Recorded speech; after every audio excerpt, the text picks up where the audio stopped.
meeting at 7:01 p.m. This meeting will be conducted in accordance with the State of California Executive Order N-29-20, dated March 17th, 2020. All members of the EPC are participating in this meeting by video conference with no physical meeting location. Members of the public wishing to observe the meeting may do so at mountainview.legistar.com, on YouTube at mountainview.gov/YouTube, or on Comcast Channel 26. As noted in the meeting agenda, members of the public may provide oral public comments during the public comment period for an item by signing up at mountainview.gov/EPC_speakers. Emails and voicemail messages received by 5 p.m. today were forwarded to the EPC. All votes will be taken by roll call vote. However, I'll ask the EPC clerk to proceed with the roll call, please. Commissioner Capriles? Here. Commissioner Dempsey? Here. Commissioner Haymeyer? Here. Commissioner Schmusing is absent. Commissioner Yim? Here. Vice Chair Lowe? Here. And Chair Cranston? Here.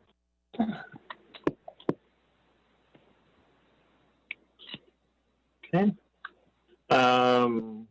Item 2 on the agenda is meeting minutes, and we have none this evening.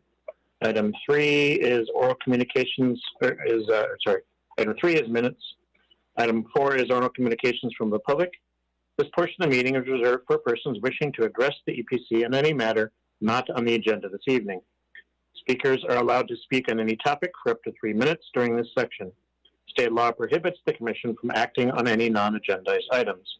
Would any member of the public on the line like to provide comment on a non-agendized item? If so, please click the raise hand button in Zoom or press *9 on your phone. Phone users can mute and unmute themselves with *6. Clerk Whitehall will start the timer and let you know when your time is up. Clerk Whitehall, please check if there's any attendees wishing to speak at this time. No attendees wishing to speak. Okay. And we'll close section 4 and move on to item 5, a study session. The R3 Multiple Family Residential Zoning District Update. There'll be a staff presentation from Martin Alkire, Advanced Planning Manager. Martin? Thank you. Let me share my screen here.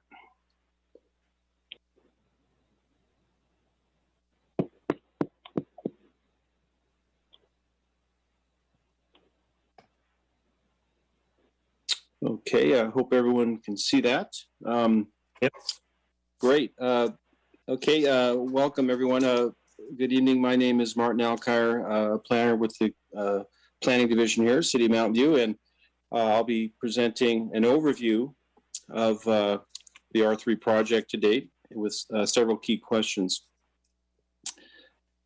My presentation will just focus on those 3 topics on the screen: a brief overview of the R3 district, summaries of recent community workshops, including a city council meeting, and then diving into the details on the proposed approach and standards for this work.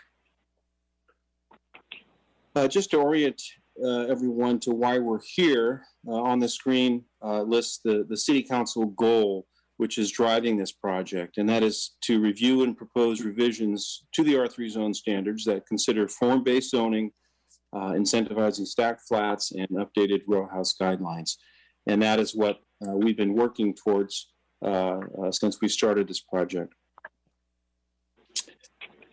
Just in terms of an overview of the R3 district, on the screen is a map of the city. In orange are the zones where R3 is applied.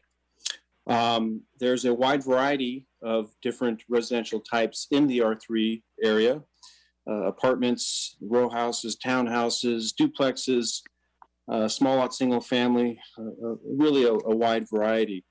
And as you can see, they're located throughout the city.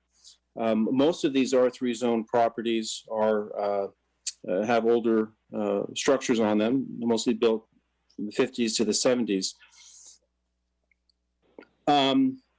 The city council had a study session in October, just to check in with the progress to date, the initial work that had started, and to provide some higher level direction to the project. On the screen is kind of a brief listing of some of the comments from that City Council meeting. Again, this is not an exhaustive list. The staff report has a lot more of their comments, but as you can see, just here's several of them in no particular order, but noting that the R3 standards do not meet community goals. A lot of the projects in these areas exhibit a lot of sameness. The R3 work should focus on form and neighborhood fit, and less on FAR and density limits. And as you can see, the other bulleted points there as well. Again, the staff report has a more exhaustive list of those City Council comments. As I noted, we had two public workshops on the R3 work to date, one in October and one in November. The October workshop, we provided an overview of the R3 zoning district. We had about 110 folks attend that. We had a discussion of the R3, and then we had a small group breakouts where folks talked about some key R3 topics. And as with the council comments, there are a lot more kind of information from the first workshop in the staff report in the attachment, but on the screen are just some of the bullet points that we heard from the attendees. Support for an increase in density in R3, but concerned about impacts, concern over effect on adjacent neighborhood character, and several other comments. And then in November, we had the second workshop. We provided a summary of the first workshop. We had about 130 folks attend the second workshop. And we dove into some more detail about some of the R3 character areas and the degree of change that really folks might be comfortable with or wanting to discuss more. And they also provided some recommendations for changes in specific areas. So before I dive into a lot of the details with the work to date, I just wanted to step back and again, just show the map again of the R3 zones throughout the city and to provide kind of a bigger picture context to this work. And one of the things that we've wanted to just kind of illustrate on the maps, and it's in the staff report, is just that what we're planning to do is the whole approach is to break up this, kind of one size fits all R3 zoning district on the screen into smaller subzones. As you can see on the screen, subzones, we're labeling them R3A to R3D, from less intense to more intense, or less urban to more urban. And as you can see, I'll dive into more details for each of these zones, but in each of these subzones, there are height kind of maximums, and then the size of the buildings, the medium footprint, large footprint, small, house scale, block scale, and then the bulleted list under each of those subzones, the housing types that we would see in those subzones. And the whole approach was to look at kind of these subzones and think about what would be the best fit, R3A, B, C, or D, into each of these existing neighborhoods. And then really a big picture goal is to provide more housing variety and types and choices within the R3. So again, before diving into the details, just a couple kind of stepping back and looking at the larger context of how this all works together, looking at the map citywide. Here you can see the subzones, R3A through D, kind of in purple and blue, where they're proposed to be located in proximity to transit. And the transit there on the screen are signified by the red dots and that walkable radius around those transit stops. And that's for the heavy rail and light rail. And then the aqua kind of points are the El Camino BRT, VTA BRT service. And this is just kind of showing, as we look at providing more housing variety and most probably intensifying in some of these areas. How close would these areas be to transit? Again, designing around transit is a key part of planning in Mountain View. It's a key part of our general plan strategy and overall sustainability framework. So we just wanted to highlight that. Another context map is the one on the screen here. Again, showing the proposed subzones, their locations in purple and blue, and then commercial services shown in red and brown and tan. And again, another key part of kind of building out the neighborhoods in Mountain View and addressing issues of quality of life, building strong neighborhoods, things that we've heard throughout kind of these big general plan updates and precise plan updates and all these other plans that we have is how close are residences located to walkable services? Can they access daily goods and services by walking, not having to get into their car? So again, just showing that larger context before we dive into the details. So I'm going to go through very briefly each of the subzones that we're proposing. And I'll start with R3A. As you can see on the screen, the R3A, we have kind of a couple images of existing neighborhood character, just a sample of what that character looks like in terms of its scale and how buildings address the street. And then the map that accompanies that shows those locations where R3A is located. Again, those purple areas. And then the R3A zone standards on the screen there, just a listing of those key standards, the building types, the stacked duplex, cottage court, etc. Looking at the building footprint, how big of a buildings we're talking about, house scale medium, the building height and setbacks, as well as frontage types. And then a graphic showing kind of what that could translate into in terms of massing and location on a lot. And again, R3A is the least intense, and going R3D is the more intense. So again, same thing with R3B, showing just some sampling of kind of the existing neighborhood character and how R3B might fit in to that existing character. And then the map, again, breaking out the R3B in particular to see where they're located. And again, we can refer back to these when we get into the discussion or questions from Planning Commission. And then again, the same thing, looking at the key development standards in the R3B, the type of buildings, neighborhood courtyard, townhouse, multiplex, etc. Building heights, again, going down to building placement, frontage types, etc. And as you can see the graphic on the right, giving you a general sense of maybe a little more intensive development than the R3A. Again, last two subzones, R3C. Again, as you can see, the images there, the locations, the map in dark purple. And then again, going through the R3C zone proposed standards, core townhouse, core courtyard, multiplex. And maybe I should just pause here and just note that we have had some questions from the public as well as some commissioners on what do these building types mean, core townhouse, core courtyard, etc.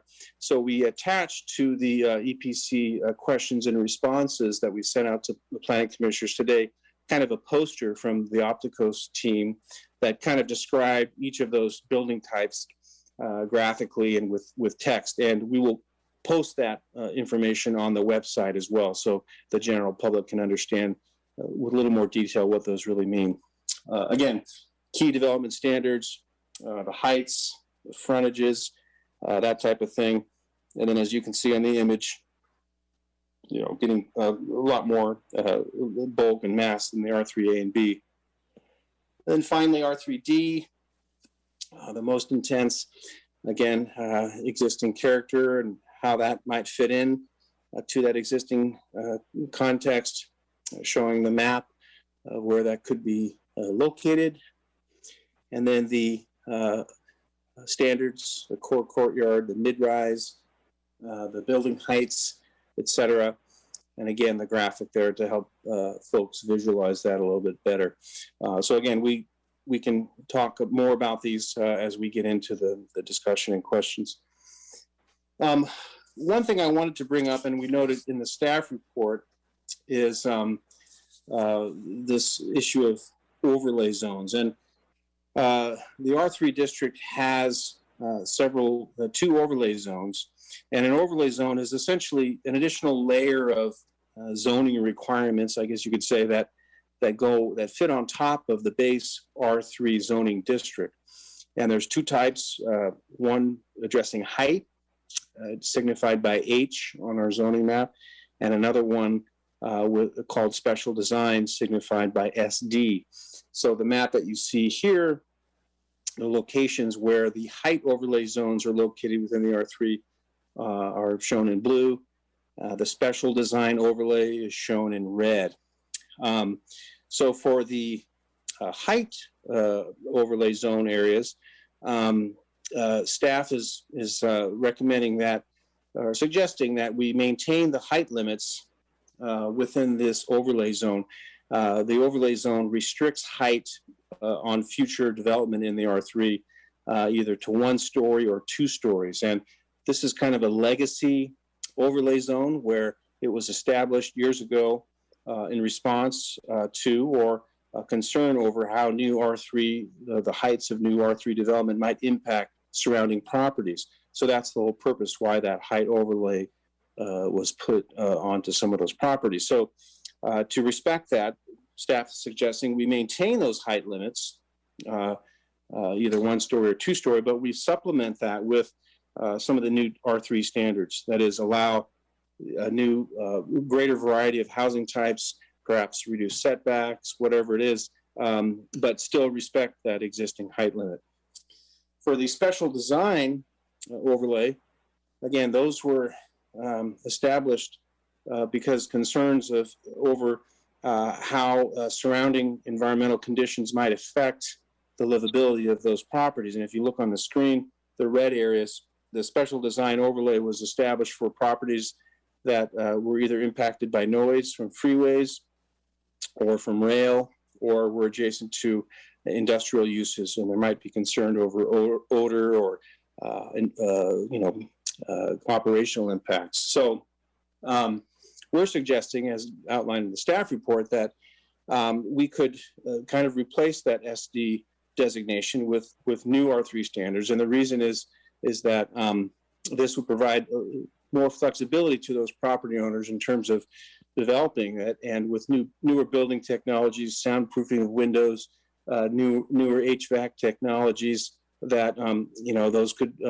One idea would be to they could be mitigated with these newer technologies, and so you wouldn't necessarily need that special design overlay. It hasn't been an actively used overlay over the years, and it's kind of a legacy overlay zone from years ago. But anyways, that's the suggestion that's outlined in the staff report. In terms of next steps for this project, again, taking it to the City Council on April 13th. Once we get that final direction from City Council, we'll begin the environmental review process in the spring and the fall, and then hopefully bring back adoption hearings in early 2022. So again, just reiterating what's in the staff report, we have a couple of questions. Does the EPC agree with the proposed R3 subzone approach, including each subzone's general location and their key development standards? And then the second question is regarding the approach to the R3 zoning district overlays. That concludes my presentation, but before I wrap up, I just want to introduce the Opticos team that are with us tonight. We have Tony, Stefan, Martine, and Cal. They've all been doing a tremendous amount of work on this project and are here to help answer any questions that you may have. That concludes my presentation. Thank you. Thank you, Mr. Elker. as a study session, rather than doing commission questions first, we go to the public for comment. So I'd like to open that up. Would any member of the public on the line like to provide comments on this item? If so, please click the raise hand button in Zoom or press *9 on your phone. Phone users can mute and unmute themselves with *6. Clerk Whitehall will start the timer and let you know when your time is up. Can I get a feel for how many people would like to speak? People are raising their so far, it looks like we have 5 that are hoping to speak. Okay, then we'll just do the normal 3 minutes. So if you call the first person. Okay, I'm just going to get set up really quickly.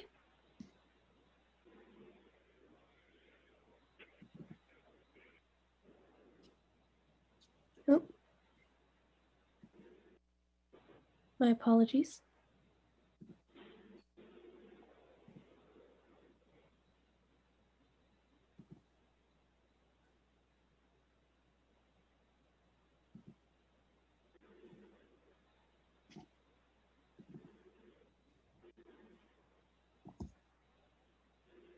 Okay.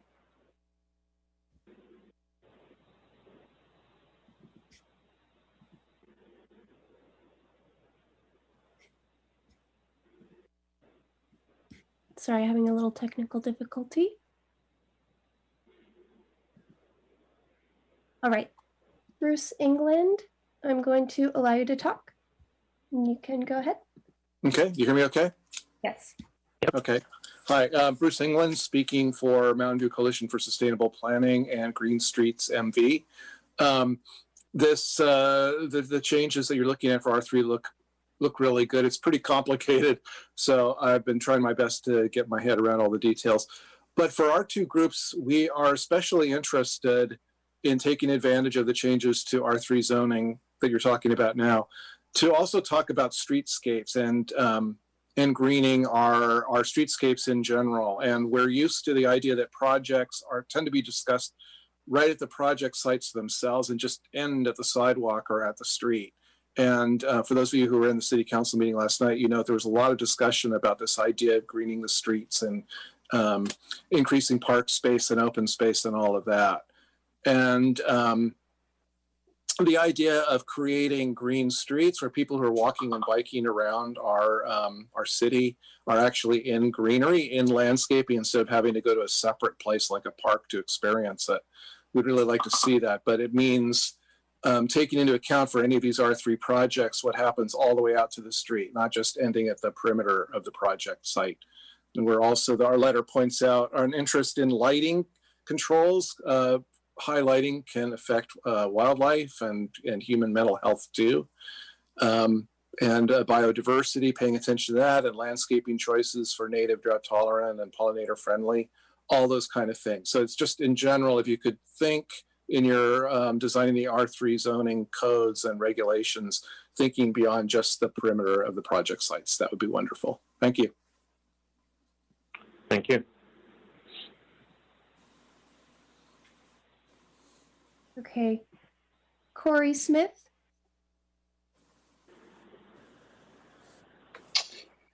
Good evening, commissioners. My name is Corey Smith. I'm an organizer with the Housing Action Coalition.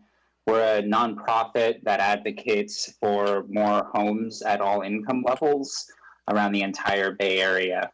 We care about building more supportive housing, more subsidized affordable housing, and more market rate housing.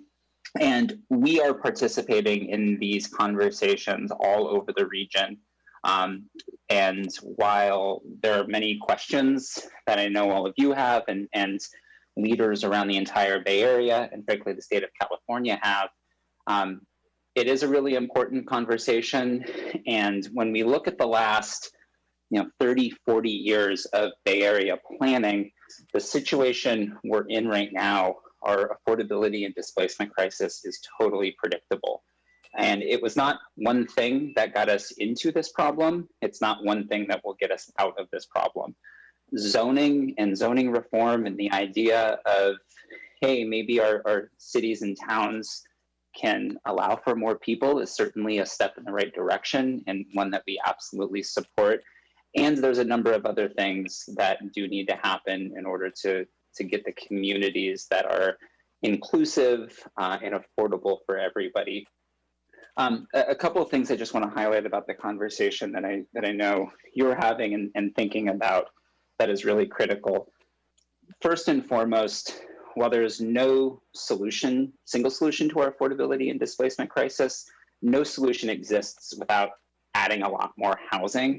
So figuring out, and I thought the presentation was really fantastic, and I agree with the previous commenter, how to fit that into Mountain View specifically is a totally, I want to say, productive and solutions-oriented conversation, and we appreciate that you're having it. We also know that as we allow for more homes, we're going to see some positive impacts in terms of reducing displacement and evictions of low and middle income residents. All of the data really does support that. And in a lot of cases, the types of housing that you're talking about already exist in the community. Zoning, it was not biblical. It has not been around for thousands of years, and many homes around the entire region, currently break existing zoning laws. They're too dense, but they are a natural part of our community. Last thing I want to say, we are, again, having this conversation across the entire region, and we do have developers, architects, attorneys who want to be a resource. So if any of you do have any questions, know that we want to be partners. And again, really appreciate you having the conversation. Thank you. Thank you, Mr. Smith. All right, Robert Cox, welcome back. Yeah.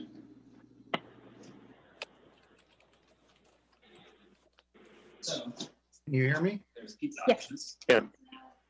Thank you, Chair Cranston, Vice Chair Lowe, and Commissioners.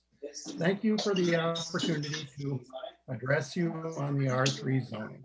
I'm here tonight to say that as long as the bonuses in the staff report. Can you get a little closer to your microphone, Mr. Cox? I will get closer. Okay. Thank you. So here we go. I'm here to say that as long as the bonuses in the staff report account for all potential bonuses, including the state density bonus, I am mostly comfortable with 4 new R3 zoning categories and designated. However, I do have 2 main concerns. The first is whether this is the right time to grant an upzoning by right immediately on all the parcels at the same time. The shift in the tech industry toward more remote work and the uncertainties surrounding the future of SB 330 and its impact on naturally affordable housing suggests to me we should take a more cautious approach. I would recommend for the moment leaving these designations as recommended upzonings. A developer could propose a project with a recommended upzoning, and the council could evaluate the merits of doing the project the way the project is proposed. While the upzoning could help Mountain View meet its RHNA numbers for the next RHNA cycle, I believe we should first assess whether we have already zoned enough parcels to meet the next RHNA cycle. Once we grant the upzoning, state law will not let us take it back. The second concern is about setbacks, which I believe are too small. I recommend adding a 45-degree rule to rear setbacks, which the EPC applied on P-zone projects proposed for the upcoming El Camino Precise plan several years ago. Thank you for giving me the opportunity to speak, and I'll stand back for any questions. Thank you, Mike. Clerk Whitehall, can you make sure that only the on the policy side, committee updates, wanted to let everyone know we're going to be really leaning into the committee structure in 2021 for 2 reasons. One, because last year, a lot of folks felt like a lot of work fell on their shoulders. We have big ideas. Sounds like someone is listening to the we all have full-time jobs. We're volunteers. Lots of us have full-time jobs. We all have things going on outside of here. So need to be we're going to be leading into the committee. People England. having a hard time identifying who that is. and to take some of the work off of our plates.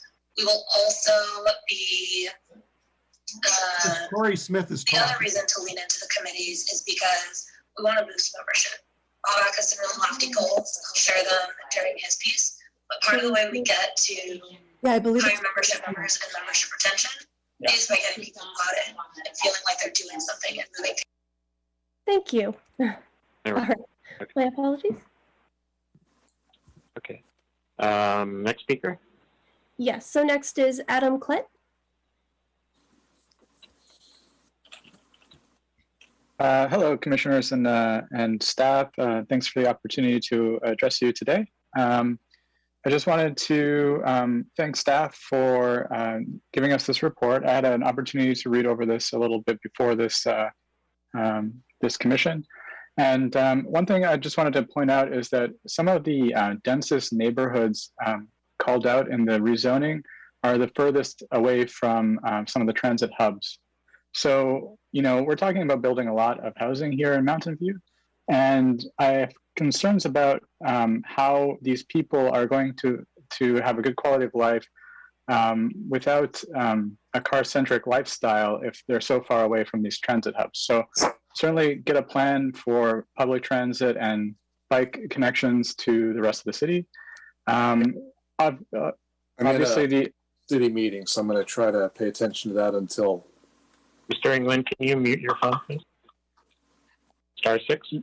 The R3 zone is obviously a little bit of a patchwork now, and I commend staff on trying to sort of homogenize it. I would say that, especially towards the downtown area, the R3A zoning does seem very low. And I would also, I mean, probably outside of the scope of this, but I'd encourage staff to consider like whether or not other properties in that area could opt into some of this more dense zoning to promote transit-centric development. I think that is pretty much all I wanted to say. I would say should also consider how the planning department is going to deal with all these development applications. They need to be resourced and empowered to deal with quite a few applications, I would imagine. And you know, together, I think we can build a really great community in these areas. And I thank you guys for looking into this. I'll yield the rest of my time. Thank you. Thank you. Thanks. We have Robin Lynn. Hey there, can you hear me? Yes. Yep. Oh, great. Hey, thanks so much for the time. Yeah, I guess I am becoming a lifer on these meetings. I was on the city council meeting yesterday and was just struck by the public comments talking about so much about quality of life. And I think, what does it mean to have a quality of life? I think when I really appreciate staff's analysis, I do feel like there is another axis that needs to be looked at, which is just you're going to densify in these places, and where will these people go to just walk their dog or take their kids to a playground? You know, is that going to be in walkable distance? Because in the areas that a lot of this R3 zoning are in places that are actually park poor. So the Moffett, Wisman, Montaloma, Farley Rock, San Antonio planning areas, they're actually pretty park poor and are, at least for the Montaloma, Farley Rock and Moffett, Wisman, pretty dependent on non-city owned park space. And so I really hope that we can, before pulling the trigger on these changes, or as we think about how we try to densify the city, that we make sure that we're looking at quality of life from a green space access, park space access, because I think, you know, you don't grow parks anymore. Once this land is built up, we're not going to get it back. Or maybe not for another generation, but none of us will care at that point, right? So I sent, as part of my comments, a map overlaying the R3 zoning on the park space right now. And I think, to me, it's pretty stark how much we are dependent in the city on non-city owned park space. And to me, it just goes right to the heart of what does it mean to be, what is Mountain View, why are we different? Why are we special? It's because hopefully we figure out how to densify and yet maintain or even enhance the quality of life for all our residents. So no matter where you live, whatever your housing looks like, whatever your life situation is, that you have access to the same city amenities as any other resident. I'm not sure we're quite there yet. I hope that as we look at densifying, especially in the areas that we're thinking of densifying, which are fairly park poor and also, have already densified quite a bit, that we will think about how do we make sure that if you live near Cuesta Park or you live in San Antonio or any of these other places or Old Mountain View or, Montaloma or in the Rock area, that you have the same quality of life. I think that's what would make Mountain View a really amazing place to live now and into the future. Thank you so much. Thank you, Ms. Lynn. All right, April Webster.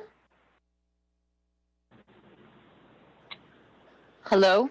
I'm also a member of MVCSP and Green Spaces Mountain View.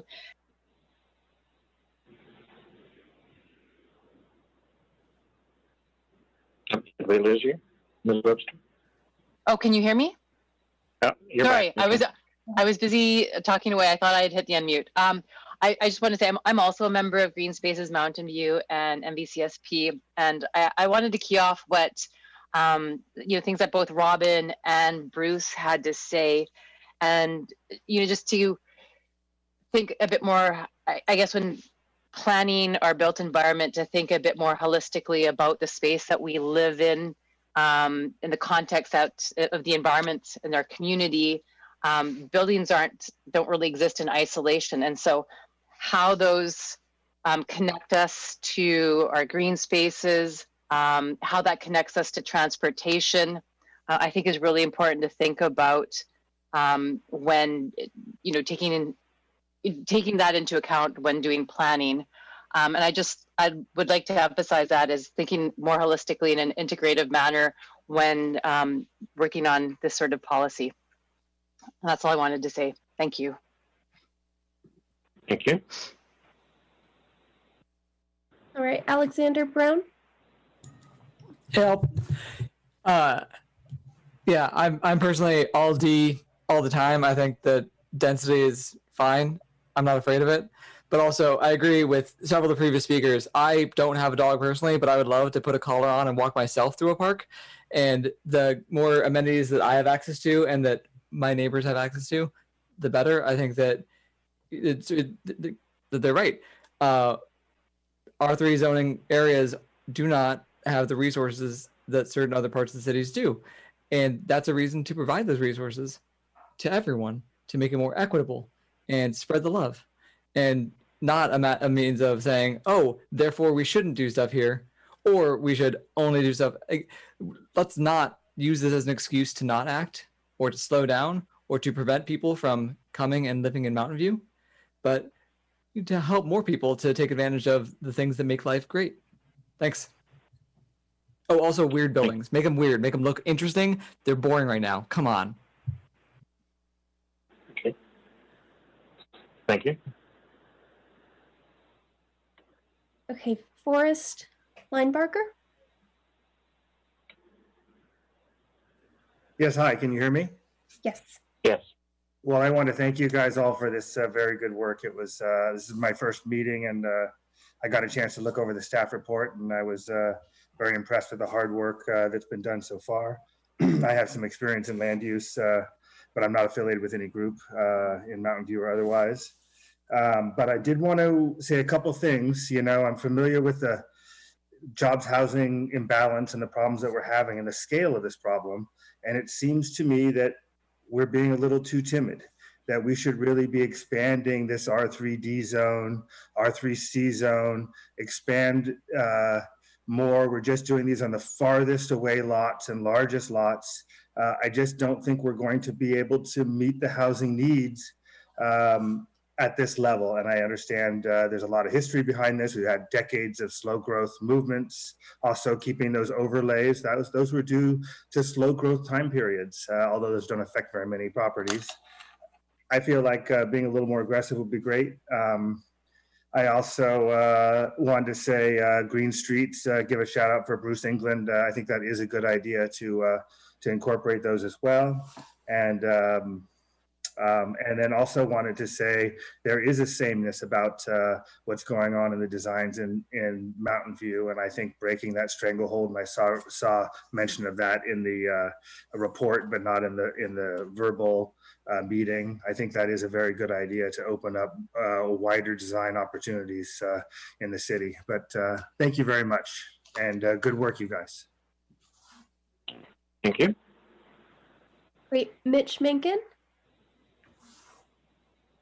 Hi, can you hear me? Great. Good evening, commissioners. My name is Mitch Mankin, and I'm with Silicon Valley at Home, the voice of affordable housing in Silicon Valley. First off, I want to thank the staff and Opticos for their hard work on this draft R3 zoning code. We're very pleased to see that the city is considering updating the code to provide for a greater variety and number of multifamily housing, while also protecting existing residents against displacement. The context that this item comes in is that we are still in a deep housing crisis. For over 30 years, we haven't built the housing we need to meet our population growth. And during the COVID pandemic, we've seen the result of that. We've seen that across the country, overcrowding is a huge risk factor for COVID spread. And when we don't have enough places for people to live, people are forced to double up in homes that were built for fewer. When we build enough homes that people can afford their own place, we will be less susceptible to future pandemics, because unfortunately, there will probably be more. That said, in this pandemic, we seem to be at an inflection point. And once the vaccination campaign is complete, we will likely see many of the tech workers who left during remote work coming back to the Bay Area. And rents, which have softened this year, will shoot up again. So turning to the code itself, we think this draft is a great start. But we also have a few ideas we'd like the EPC to consider. First, like others, we've noticed that the areas near transit have generally are zoned for fewer homes, which goes against Mountain View's principles in various parts of the code of transit-oriented development. So we'd like the EPC to consider asking for an increased number of homes allowed in R3 zones near transit. This could be done through a transit-oriented development overlay, or simply changing the subzone categories near transit to be a higher letter. And that would create more sustainable development with reduced parking, increased transit ridership, and decreased greenhouse gas emissions, not to mention just general increases in quality of life and livability. We also think that specifically some of the areas on the map could be redesignated to hold higher density. Specifically, this would be true of the Del Medio area, which is next to the San Antonio precise plan, which already has 7-story buildings, and on the other side is bordering Palo Alto. And as another example would be the Cuernavaca R3 areas east of Interstate 85 on the Sunnyvale border. Another possibility we'd like to bring the EPC's attention to is considering allowing planning for the possibility, I should say, of parcel aggregation in R3A subzones to allow for the development of more units. Basically, how this could work is when multiple property owners nearby each other choose to, or when a property owner, say, decides to buy up several lots in order to make something that's can support more units and can support more affordability. That aggregation becomes more difficult if the area is zoned such that they can't build those developments. Currently, the subzones are based largely on lot size, but if the lot size changes, we think so should the subzone designation. So I'm not sure exactly the mechanism for that, but it's an important tool. We've seen it used for affordable housing elsewhere in the county. Also just wanted to flag that because there's a lot of different landowners, any redevelopment that results in the new code will progress over the next 40 to 50 years, not the next 5 or 10. So the changes overall will be quite gradual.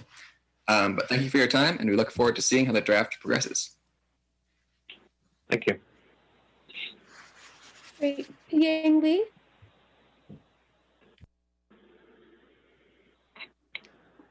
Hello. Hello. Hi. Okay, hi everyone. I'm Pei, she, her, hers. Seeing some of you here, and welcome to the new commissioners that I have yet to speak or meet with. Really appreciate the work on R3 so far. I'm also speaking on behalf of Green Spaces MV. Our community group values integrating and promoting urban nature, tree canopy, and native biodiversity in city planning. So I'll echo some of the earlier comments, including thinking how we can be creative or help with improving equitable access to public amenities and green spaces.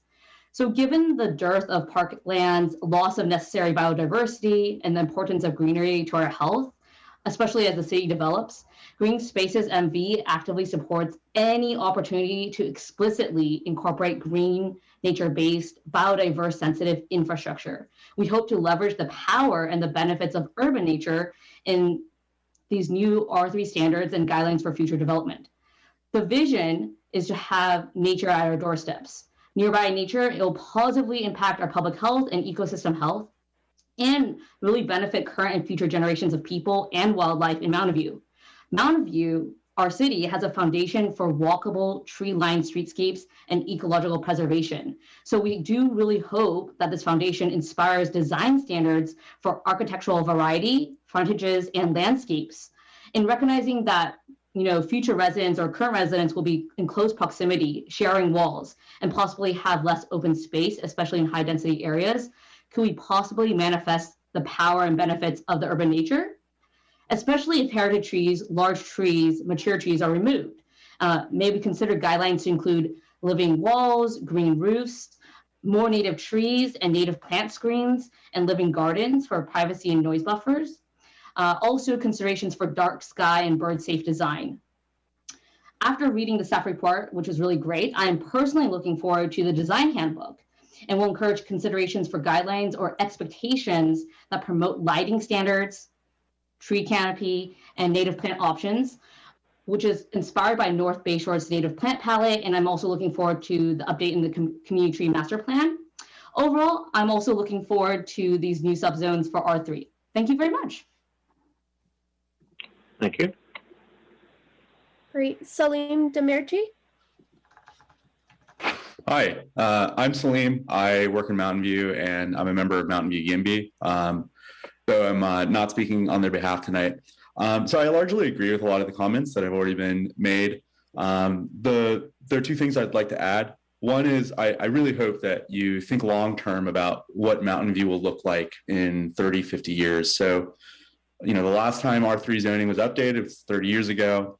And also the buildings that we've built under this new zoning, those will last 60 years or so. So beyond most of us will be alive. So, we're really talking about the long-term of Mountain View, not just where we are today. And long-term, there will be many more people in Mountain View.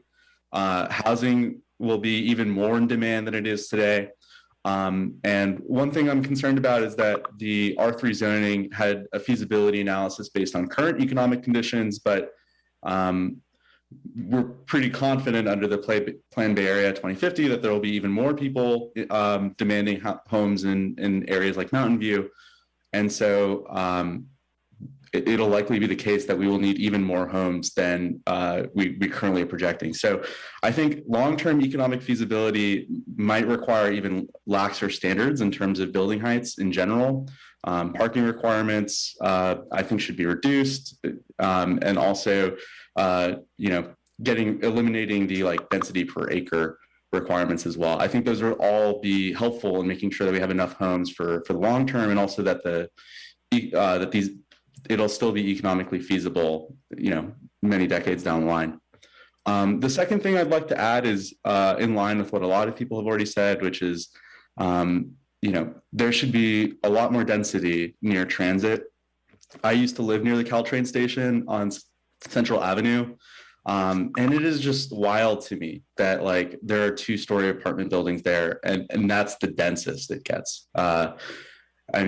We all know that transit-oriented development is incredibly important, and I think this is a key opportunity to make sure that we actually implement it by having our highest density near places like Caltrain, where we're already serving tons of transit riders. So I would love to see the highest levels of density near Caltrain and also throughout downtown. I think that would go far towards affirmatively furthering fair housing as well. So in short, I hope that all the standards become more pro housing, and also I hope that there's additional density in downtown and your transit. Thank you. Thank you. All right, David Watson. Hi, I'm David. I'm a member of Mountain View YIMBY, and I've been a resident of Mountain View my whole life. And I also have two daughters. I hope we'll be able to afford to live here one day. I wanted to touch on two quick points. One is really a minor thing, but I'm hoping that you can recommend a specific design improvement for R3 zones, which is the option for architectural arcades in the densest zones. I think they make for more walkable sidewalks, because you get some protection for pedestrians, and in return we get slightly more units, which is also a bonus. The other thing I wanted to add is sort of to echo kind of what other people have said here, but it seems like we're not having the densest housing closest to the parts of Mountain View that have the most amenities, specifically downtown, which not only has best transportation, but I would say the best places to eat, and I think some of the best parkland, and maybe outside of North Bay Shore, some of the best parkland, and I think that's pretty clearly a place where if we want greens, if we were talking about options for green space, we should absolutely say don't put a bunch more people next to the parts where there's no nearby parks. Put the people next to where we have a bunch more parks. I would also welcome more density near where I live. There's 3 parks in easy walking distance from my house in Rex Manor, and I think it's not fair that many of the new residents in Mountain View have to live so far away from that, and I'd be happy to welcome more neighbors here in Rex Manor. But I also think downtown would be a good place as well. Anyway, thank you very much. Thank you. All right, and Partis Bigzada. Hi, I'm Partis. I also live in Mountain View. I also wanted to thank the members of the staff for doing the great work that they did on the R3 zoning workshops and putting the report together. I wanted to reiterate what Salim was mentioning, and I think Mitch as well, that this plan is for a really long time, and it might be hard for us to imagine what Mountain View would look like 30 years from now, but I think that we should be more aggressive in the height limits that we set for what is the highest density zones in the city, because I just, I'm really worried that we are not going to be able to meet our housing needs in the next 30 to 40 years. And when a lot gets developed, this year, it's not going to get redeveloped soon. So I think we should be very efficient with our land use, build taller. That actually also allows for more free land elsewhere in Mountain View that could be turned to parks, and be that green space that folks also mentioned. So I think it's really important for us to sort of not get stingy here. And also from an environmental global warming standpoint, transit-oriented development is really important. So I'm also surprised a little bit to see that right next to downtown, some of the best amenities in the city and the Caltrain station, we are not being more aggressive with the zoning designations that we're using. So those are my comments. Thank you. Thank you. And that wraps up the public commenters in Zoom. Right, we'll bring it back to the commission. So in the staff report, they presented us with 2 questions, but question one has a lot in it. So my thinking was that perhaps a better approach would be to kind of break it up. Sure. Oh, no, you should change it. If you mute other speakers, Ms. Kirk-Weinhold. So the question reads, does the EPC agree with the proposed R3 subzone approach, including each subzone, general location, and their key development standards? And my thinking was that perhaps, first of all, is kind of open up for questions, but then as we go through question one, to first discuss the overall approach. Do we agree with this kind of A, B, C, D? Does that work in general? And then drill into each of the subzones. A, what do we like, not like about that? Through D, and then also a similar discussion around location. So that way we get feedback in each of those. Does that work with the commission? Seeing a nod. Okay. So first open up for questions from the commissioners of staff and Opticos. Commissioner Gaiman. Sure, I'll kick us off. I think the general theme and public comment was questioning why the greatest densities are farthest away from transit in some cases. Is there, can we talk a little bit more about that? Is it really about lot size, or a little bit more understanding of how the densities are further away from the key, what I consider the key transit hubs of downtown? Sure, and actually I'd ask Brittany if you could maybe also allow the Opticos team to be panelists if they wanted to share additional materials through their computers. But there's two lenses to how we were approaching this work. Number one was that broader neighborhood level location to transit, just more of a descriptive approach as we shared with those maps. The core of the work that Opticos did was really looking at those specific, really parcel by parcel, seeing what could be changed within the existing R3 to get that greater neighborhood fit. So their focus was more on the design and how units could fit on into different neighborhoods. And then staff supplemented that with the general transit location maps. And certainly Opticos can talk a lot more about the process they went through with the actual development of the subzones. Chair Cranston, if that's possible, I'd love to hear a little bit more. Yeah. I'm intrigued by the focus on design and form, and in parallel with transit. Quick Whitehall, Martin, who should that be? Is there?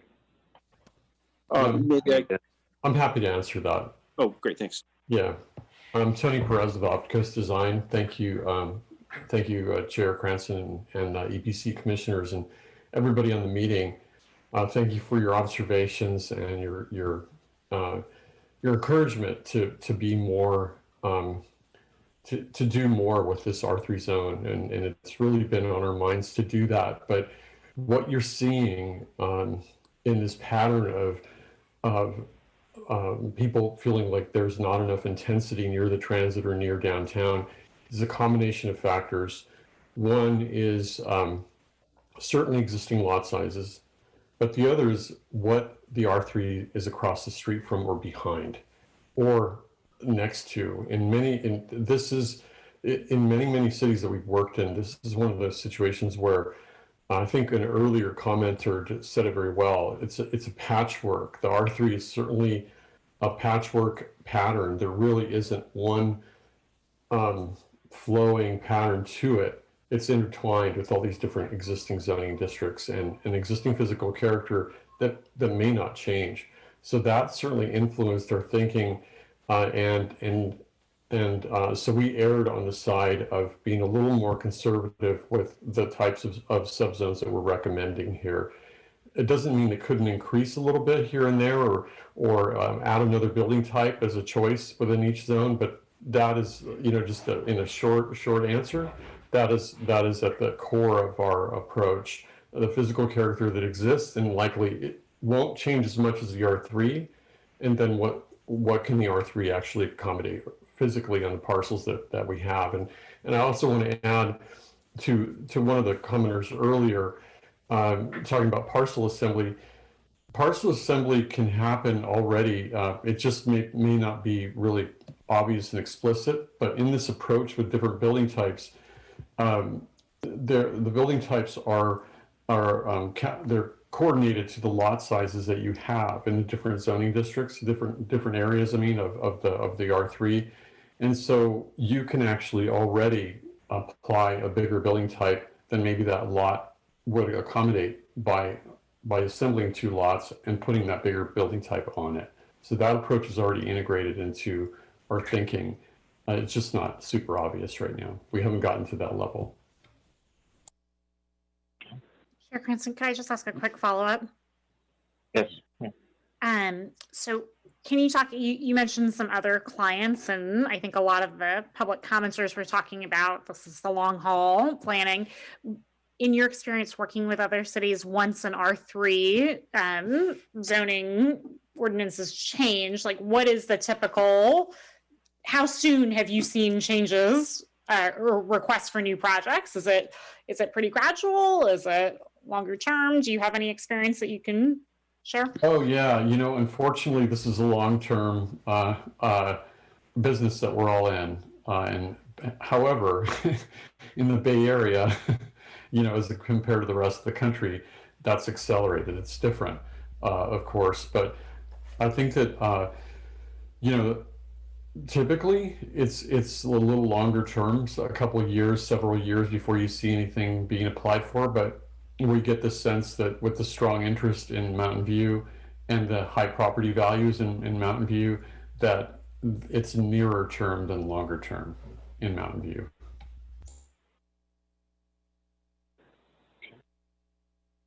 Other questions from commissioners? Oh, okay, I have one. I guess this is for Martin and staff. I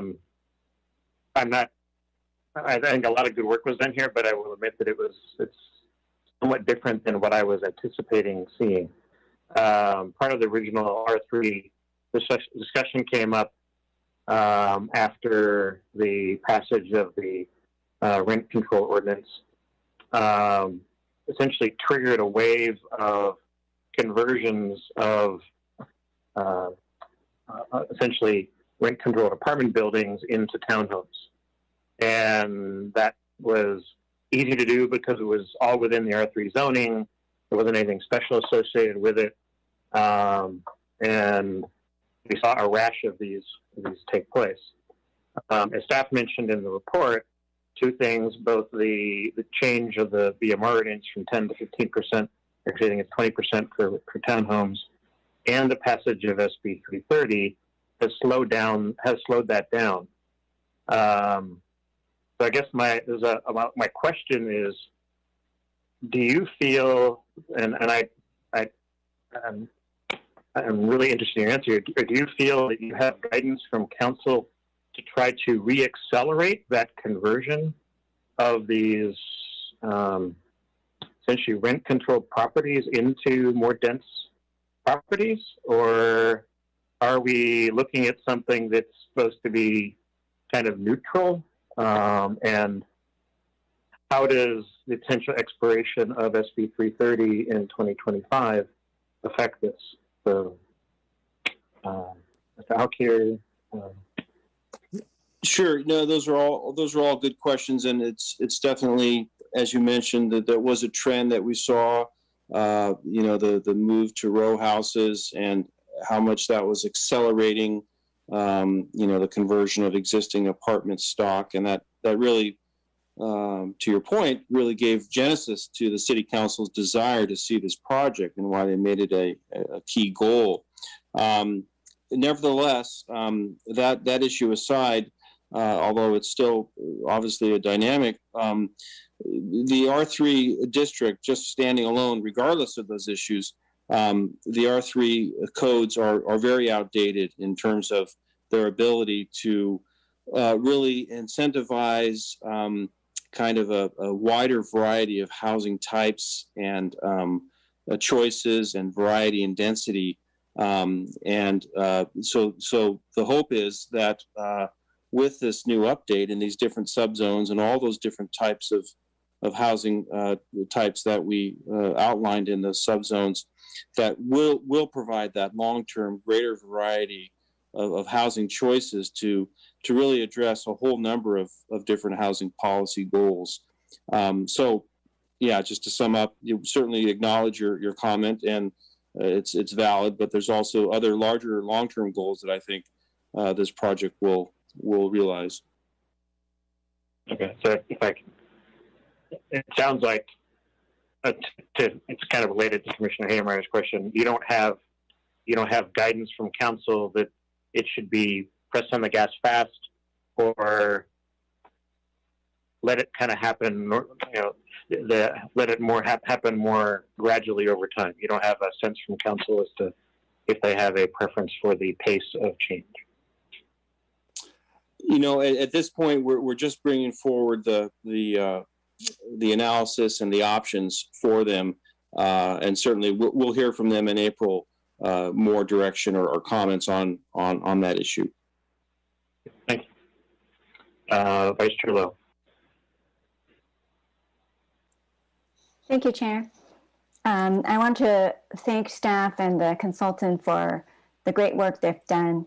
I have a couple of questions. One is also related to timeline of change, specifically timeline in relation with the displacement response strategies to preserve naturally affordable units. Because I think it's important to balance new development with preservation of naturally affordable housing stock to prevent displacement. So I'm wondering if staff can comment on the timeline of the two projects and how they're coordinated. Sure.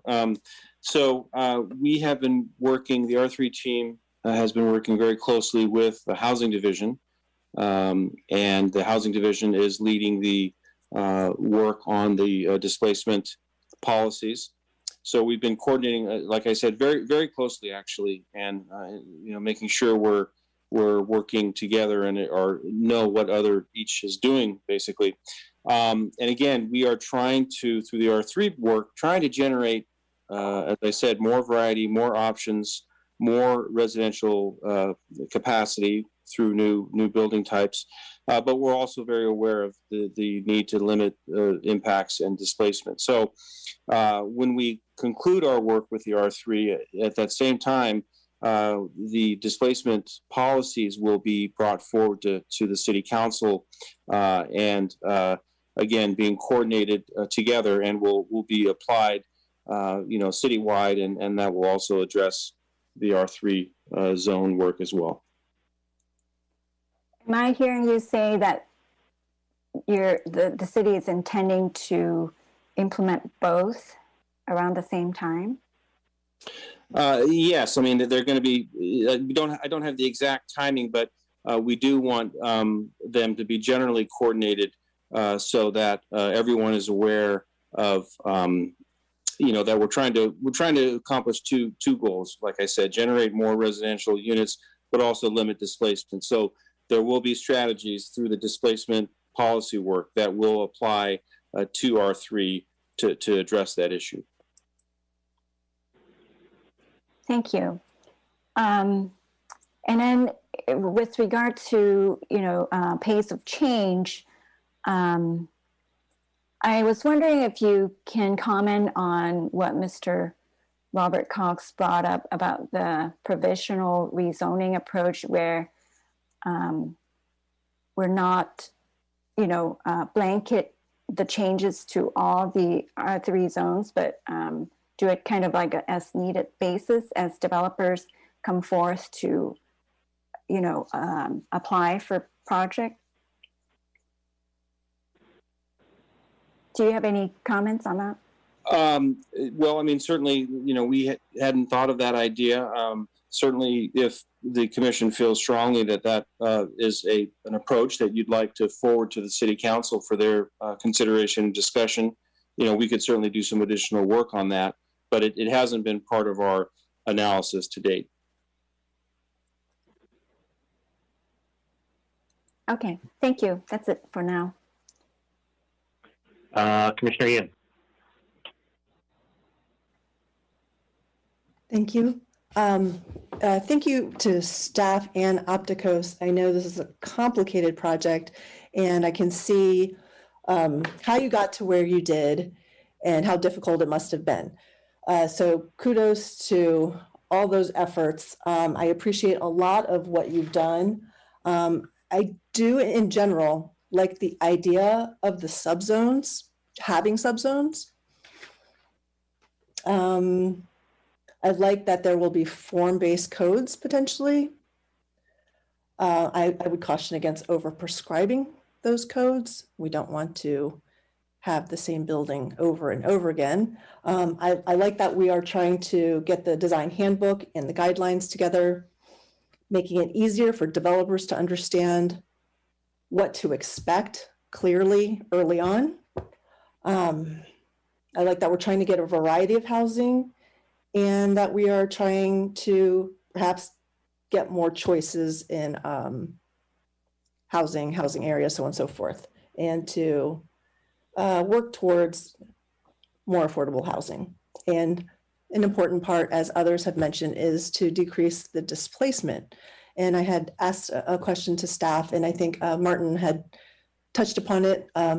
Vice Commissioner Lowe had also touched upon it, but I just wanted to confirm and make it explicit that in the zoning of R3, we don't need to specify anything about tenant displacement, that whatever we're doing through the housing division is going to just absolutely take care of everything we're doing in R3. So it will just apply broadly over, and there's nothing we need to do within the zoning itself. Correct? Yeah, I mean, we haven't figured out the actual, specific operational, where the policies will live. I mean, it could be a citywide, and we could reference it in the R3. We haven't really had those detailed discussions, but rest assured, it will be addressed either within the R3 zone or strongly linked to the citywide policy, or just the citywide policy will be very clear about what zones it applies to, that kind of thing. There'll be a clear connection there. Okay. Just want to allay some fears that the public may have had about that. I don't know if now, are we going to start discussing, or are we just still asking questions? I'm sorry. Questions first. First. Oh, I'm sorry. I apologize for jumping ahead with comments. One question was then, well, I'll just take one moment to ask this question, was when the consultants were looking at all these subzones, I know you were looking at market feasibility as a priority. And I was wondering if there was opportunities. I didn't attend the workshops. I did see what the comments were, but was there an opportunity to look through the lens of the public realm in terms of what one would look at and experience walking down the street? I know it's in the back of your mind, but was that brought forward to the community when they were discussing this, to understand that that was a possibility, to look at this purely through the form-based? And I thought, the form-based codes was sort of the exciting part of this too. We can look at the streetscape, we can look at the open space, we can look at the form of the structure and the massing, and to be able to do that from the outside, the public realm, back inwards. And I just didn't get a sense from the data, at least that was presented, that was a priority. It seemed like market feasibility and how was number one. And I understand you have to have a priority in order to look at something that's complicated. So if you wouldn't mind just telling me how in-depth we got with the experience of walking down the street. Maybe I can ask Tony or Stefan to address that from the Opticos view. Yeah, certainly. Thank you, Commissioner Yen, for that question. Absolutely. We haven't talked about it, but again, it's one of those things that's implicit in the physical character that we're envisioning. When we put those subzones together, those key standards are leading toward a physical character, and then those diagrams that are on those pages are intended to provide a glimpse of that. So yes, we are very very aware of the public realm. Everything that we do is attaching to it in some way and creating it or reinforcing it. So during those workshops, what we did is we showed views of what was allowed under existing zoning and how that was or wasn't feasible from a market perspective. And we talked about the physical attributes of it and whether it was a good physical character given the area or not. Maybe it was out of scale, maybe it was underscaled. And then we showed what it would take to achieve market feasibility. And we did a model view for one lot in different situations. And we took one and said, here's what is allowed now, and this is what it achieves in the market. And here's one that is achieving market feasibility, and here's its intensity on the same lot. And we've done some things to the building and made some assumptions about the public realm. But you could very clearly see them, and in the context of adjacent buildings. So that was very much discussed during the workshops and explained.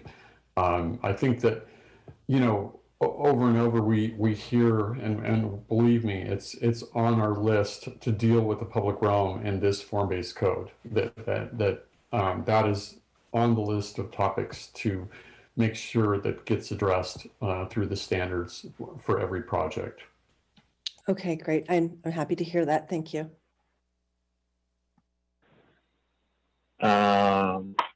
Commissioner Dempsey? Thank you, Mr. Chairman.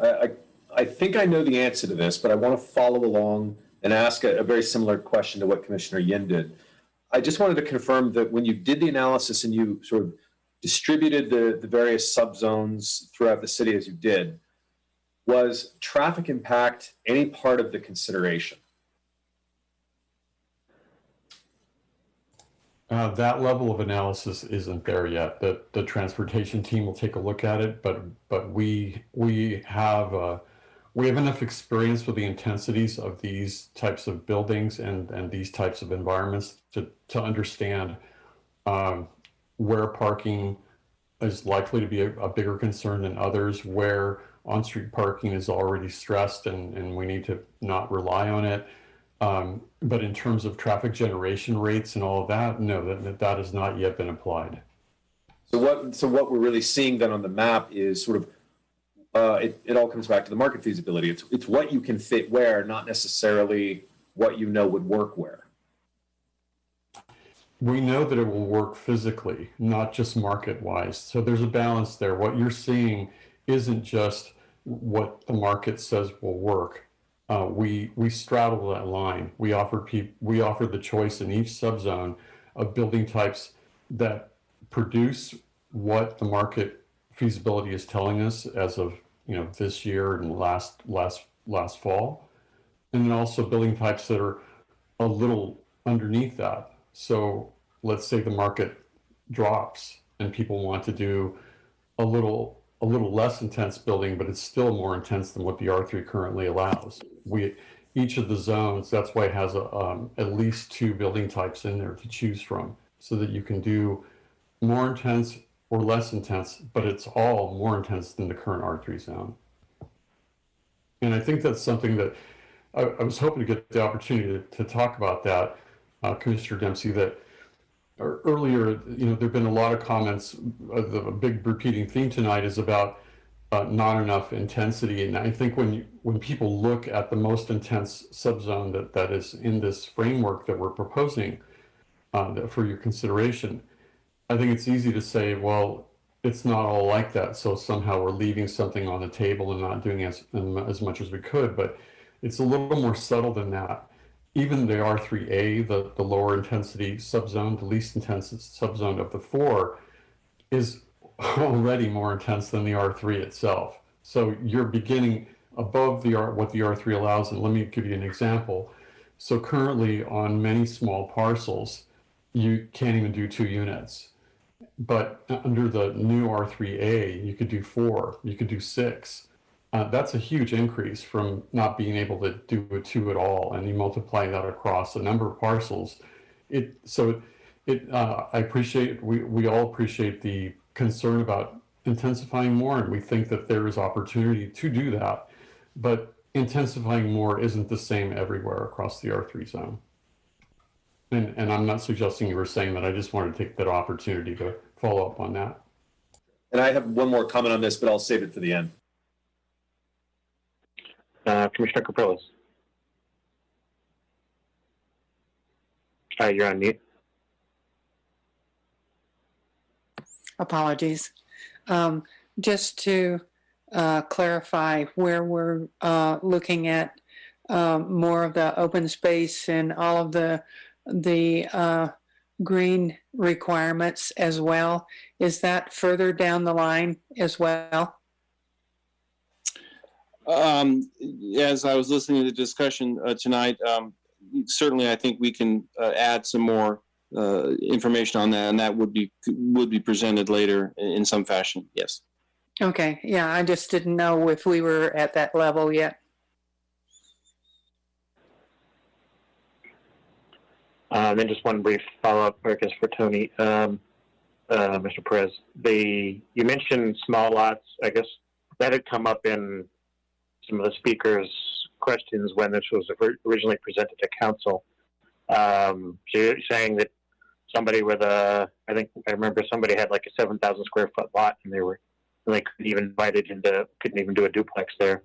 Are you suggesting that the R3A would allow something like that for people to do essentially duplexes or something like that on smaller properties? Yeah, that's correct, Chair Cranston. If you look at the R3A as it's currently proposed, we're proposing 4plexes and pocket neighborhoods and other types, and possibly a 6plex. We've been considering something like that in the R3A as the higher end of it. But right now there's a possibility to achieve 5 units, 4 units, depending on the size of the property, as compared to 1 right now. And again, it all depends on the size of the lot. So, yeah.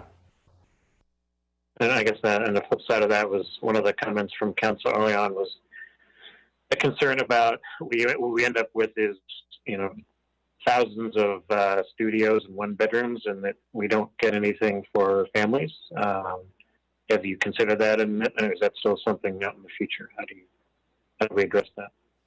Yeah, thank you, Chair Cranston. That's certainly something that we intend to address, and there are different ways to do that. We don't typically recommend that unit size be regulated for a lot of reasons, but there are approaches such as the City of Santa Barbara's average unit density size, where you can only achieve what the zone allows you as a maximum as the unit size decreases, and as you get that variety that you're talking about. That's one approach that we've seen work. There are others, but yeah, it's on the list. Could you just repeat that slowly one more time? So Santa Barbara has an average unit size density, yes, Commissioner A. Meyer.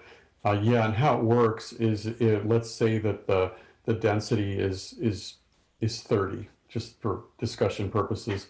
The only way to achieve the 30 is to get the smaller units. And if you don't, and there's a minimum too. There's a minimum that you have to achieve, but the only way to get the most out of what the zone allows is by decreasing the unit size. So the achievable density increases as the unit size decreases. Actually, I think council member, I can't remember which one it was, actually was more worried that we wouldn't get any 2 or 3 bedroom, not that we're worried that all we would get are small units. That how do we make sure that we get some, for families and the like? What you're describing sounds like it would push towards the smaller end. Yeah, that's right. Although a system could be devised to do that, because that's a big need in many places. So we haven't figured out how to do that, but we know that that needs to be addressed. And whether that's a regulation or a policy, we don't know yet, but we are very aware of it. Okay, thank you. Vice Chair Lowe, you have another question?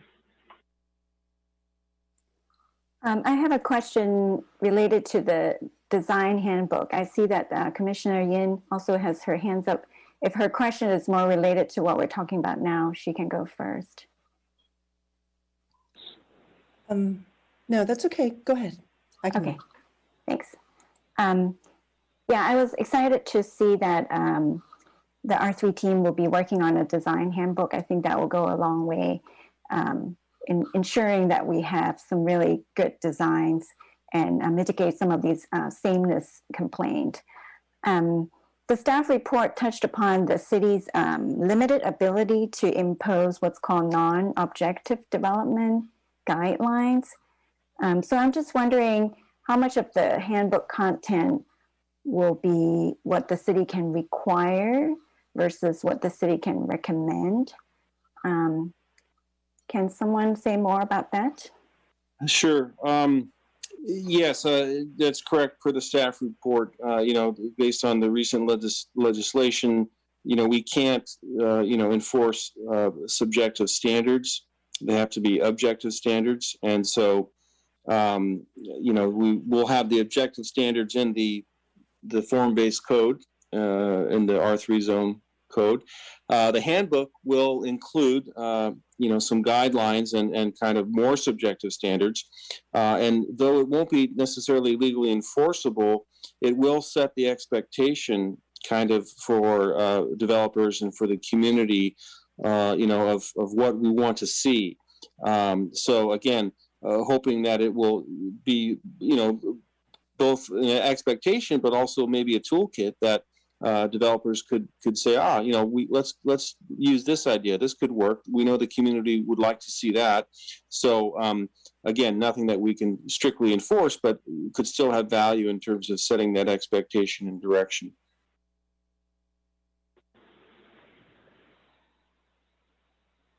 You're on mute. I would assume the handbook will be developed after the policy is almost there in terms of timeline of the two. Yeah, we're going to start work on that in earnest right after the April 13th council meeting. We haven't really spent a lot of time on that at all, but yeah, once we get the basics of the R3 code in place, then we'll commence work on the handbook. Thank you. Commissioner Yin? Yes. The question I was going to ask was regarding parking. Mundane, but important. I noticed when the answers to the EPC questions came, there were some examples and pictures of various unit types or building types. And a lot of them were quite attractive.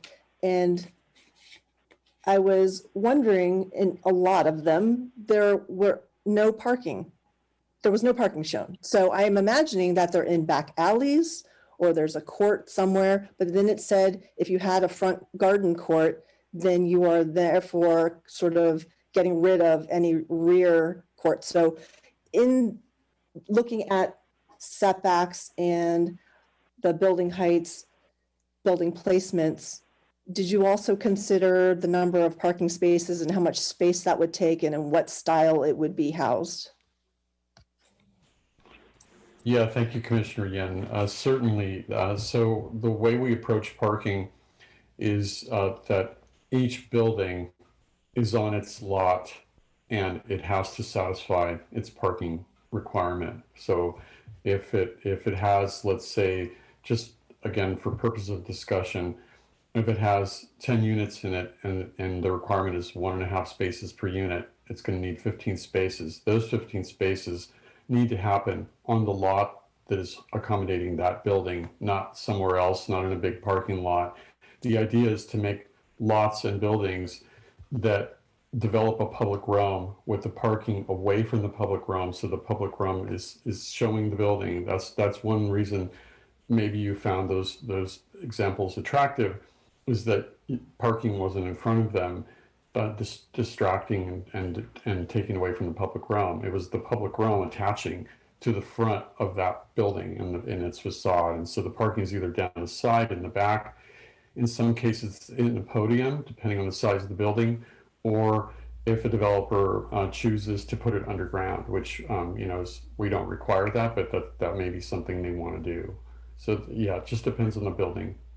Okay, because I was just curious earlier when you guys were talking about the 7,000 square foot lot that could perhaps go to a 6 unit. I just thought, where's the parking lot? I don't know if it could manage it, and that prompted the question. And certainly we don't want to see it in the public realm.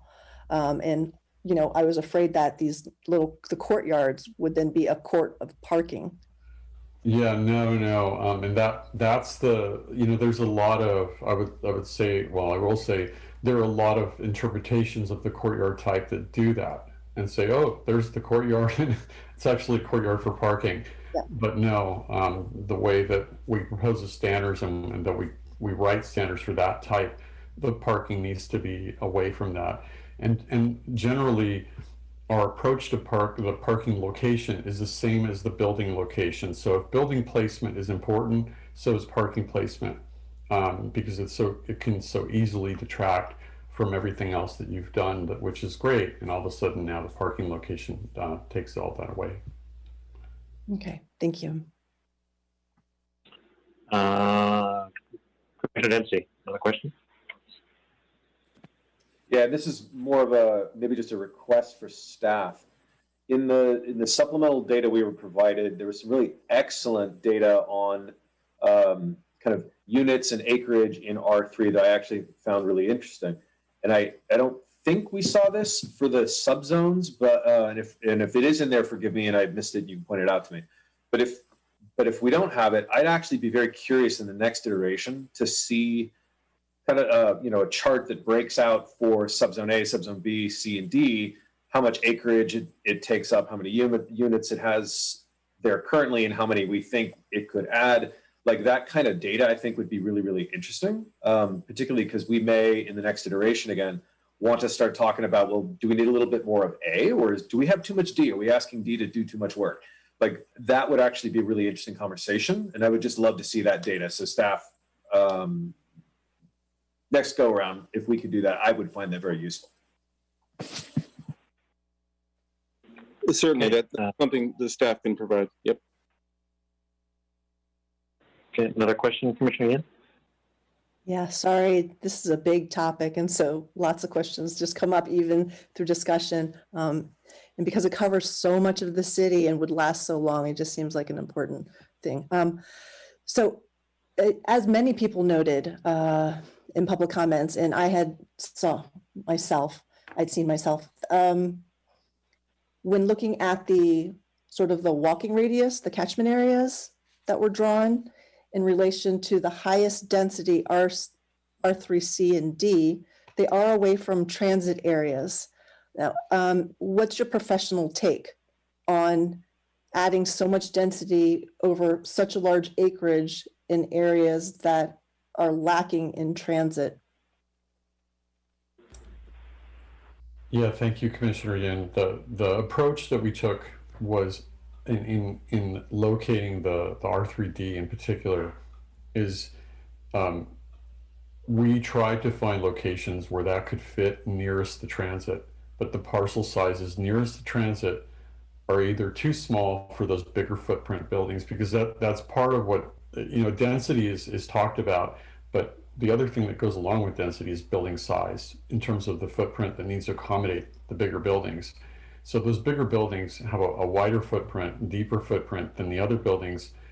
And so the parcels that exist that accommodate them more easily, unfortunately, are farther away from all the transit areas. That isn't to say that they couldn't happen closer, but the other thing that, again, we're here for feedback and direction, and so we can certainly, we expect to take another look at all these things, but our thinking so far has been, those bigger buildings need bigger parcels, and we don't want to map something that needs a bigger parcel, and all of a sudden signal to everybody, guess what? You have to assemble your properties to make anything happen. That's the way a lot of codes don't work, is by freezing those properties into speculation. Now people say, oh, you need my property to make your building work.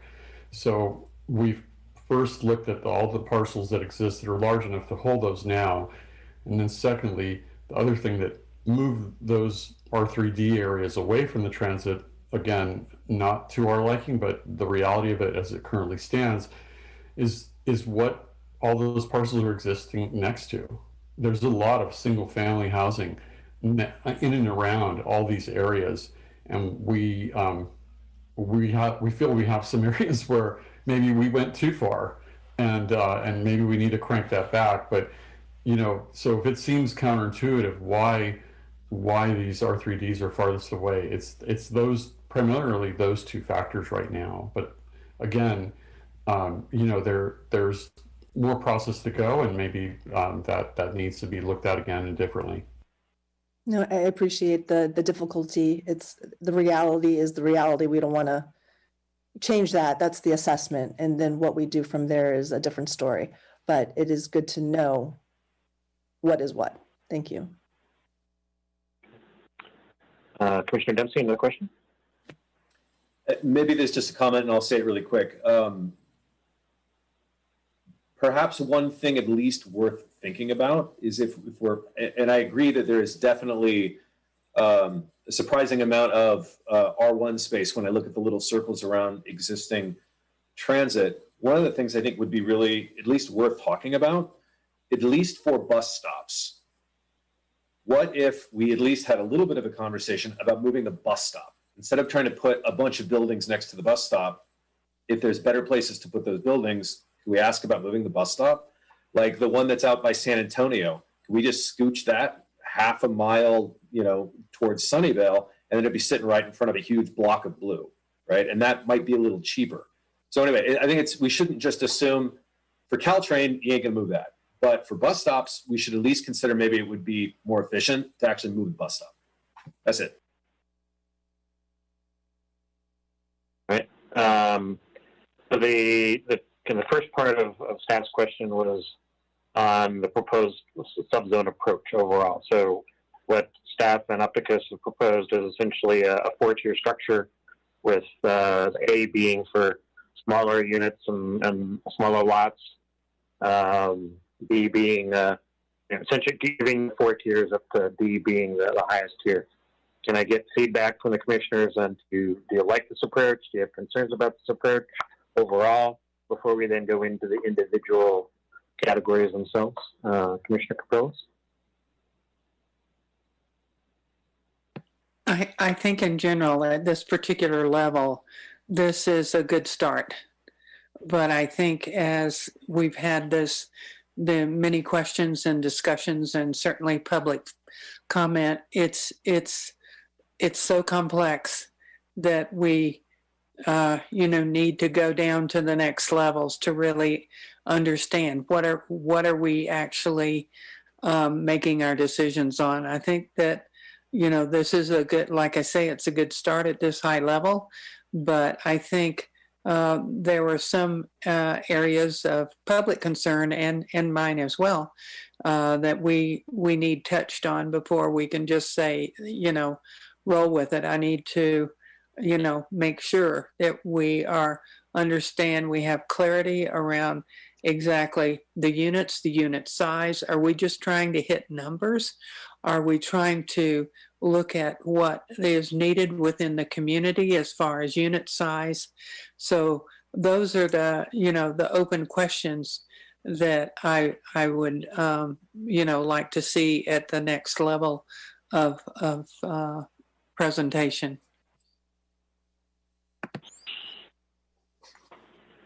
Commissioners? Commissioner Yin. Yeah, I had stated it earlier, but I'll just do it very quickly now since we're running through it. I also generally appreciate the breakdown of subcategories. I think it helps a lot. They're so varied across the city that looking at lot sizes, I think, is a very smart way to do it. But I do think as we move on, we can go with a finer tooth comb and really sort out sort of the details of what each zone is. And we can discuss the other aspects later. But in general, having subcategories, I generally appreciate. Okay. Vice Chair Lowe. Thanks. Yeah, in general, I'm supportive of the subzone approach also. I think the current R3 is just so, it tries to cover so many different types of parcels that it's worthwhile diving one level down, categorizing the different lots into the 4 subzone. I think makes sense in general.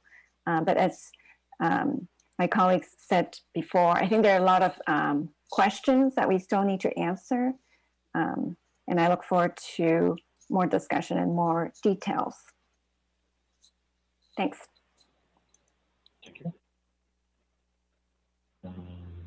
Commissioner Haymeyer, Commissioner Dempsey, Commissioner Haymeyer. Yeah, I mean, I think this is a big topic, and I really appreciated Figure 1. I think the concept of a subzone sounds very technical, and the framework at least being able to spill it out and say, here's what it could look like, here are the height standards that we're working toward. Even if they need refining, I think that's why we're having these questions and conversations early on in the process. So supportive of the general approach, maybe want to have discussion within the subzones. Commissioner Dempsey? I'm with my colleagues. I think that this is the right direction, broad brush strokes. I agree with it. We'll have to talk about the details, but I think we're headed the right direction, so I support it.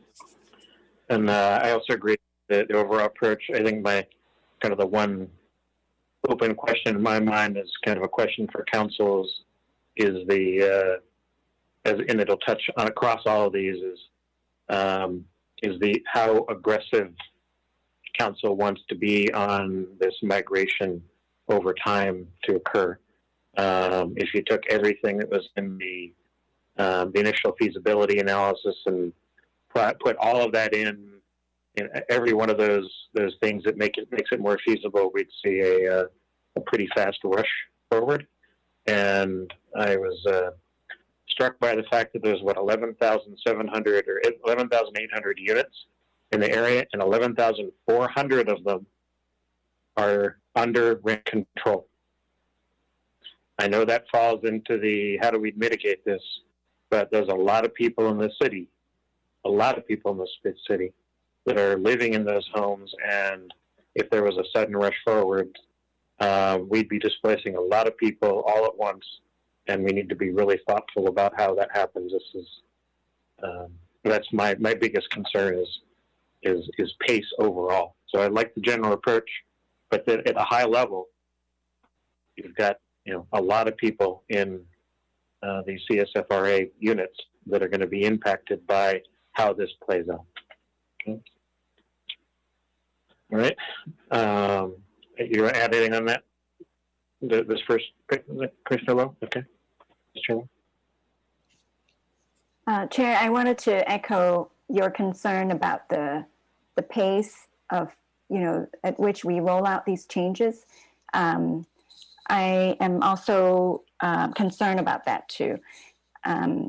In addition, the path to economic recovery post-COVID is still kind of unclear in my mind. And given that I believe the city has zoned more than enough for RENA for the next cycle at least that's my understanding from looking at the housing element. I am wondering how fast do we need to go? What is the right pace? So yes, I share your concern on that. And also, what SB 330 will look like when it does expire. All those I think we need to take into consideration. Thanks. Any other comments on the overall approach? Okay. Then why don't we step through each of the 4. And this is the general description that staff has provided. We'll look at the map second, but the R3A would be first. Any comments on what's being kind of outlined as the high level standards for this particular zone?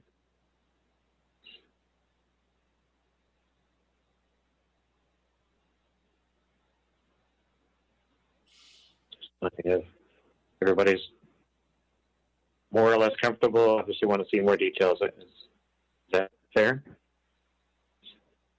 Sure. I think we're looking at a continuum, right? And so this is the lowest level of it. And so I don't know. I think it'll get more complicated as we get higher. Yep. I agree. as we get further down the alphabet, but generally comfortable. I mean, I think one question that I did see raised, and maybe it's just it was in the response to the commissioner questions, but the density, the bonus that's mentioned for the height does include the state density bonus, right? That's the highest height that we could imagine, from what I understand from staff.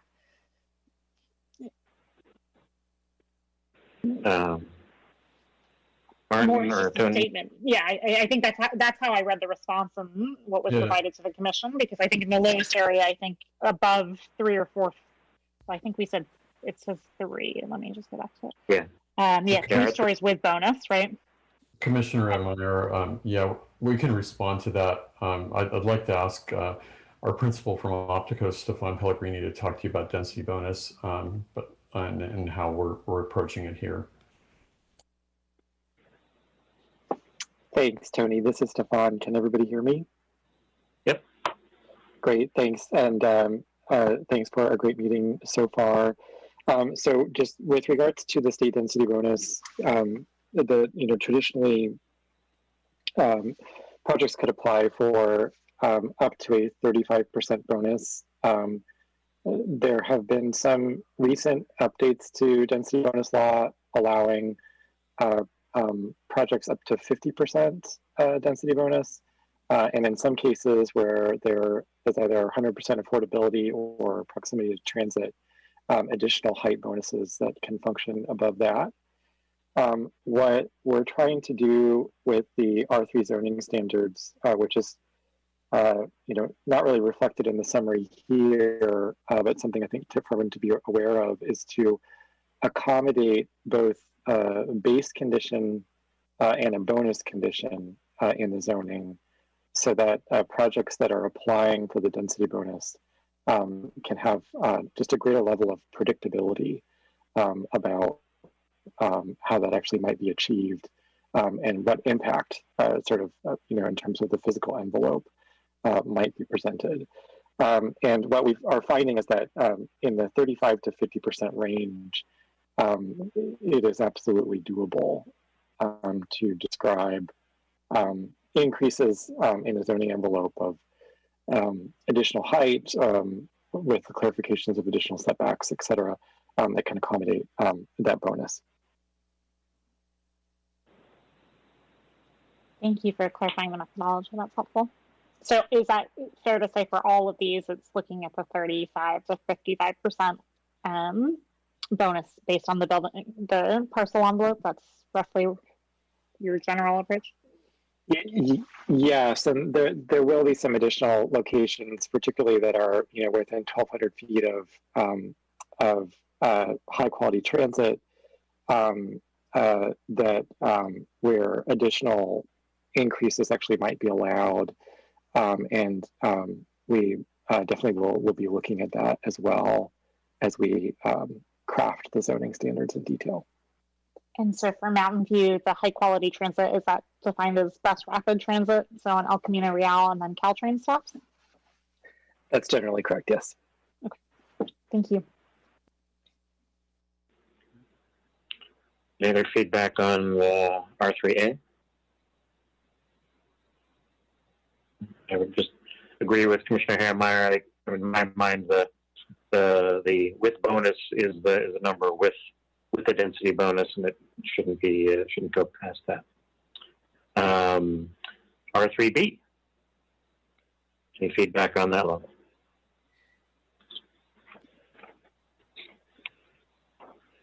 Commissioner Herrmeyer? Sure, I can start us off. I live right next to one of the pictures that was taken in this, so I feel like I'm very comfortable with R3B, but this is an area where I do think that we could maybe look a little bit more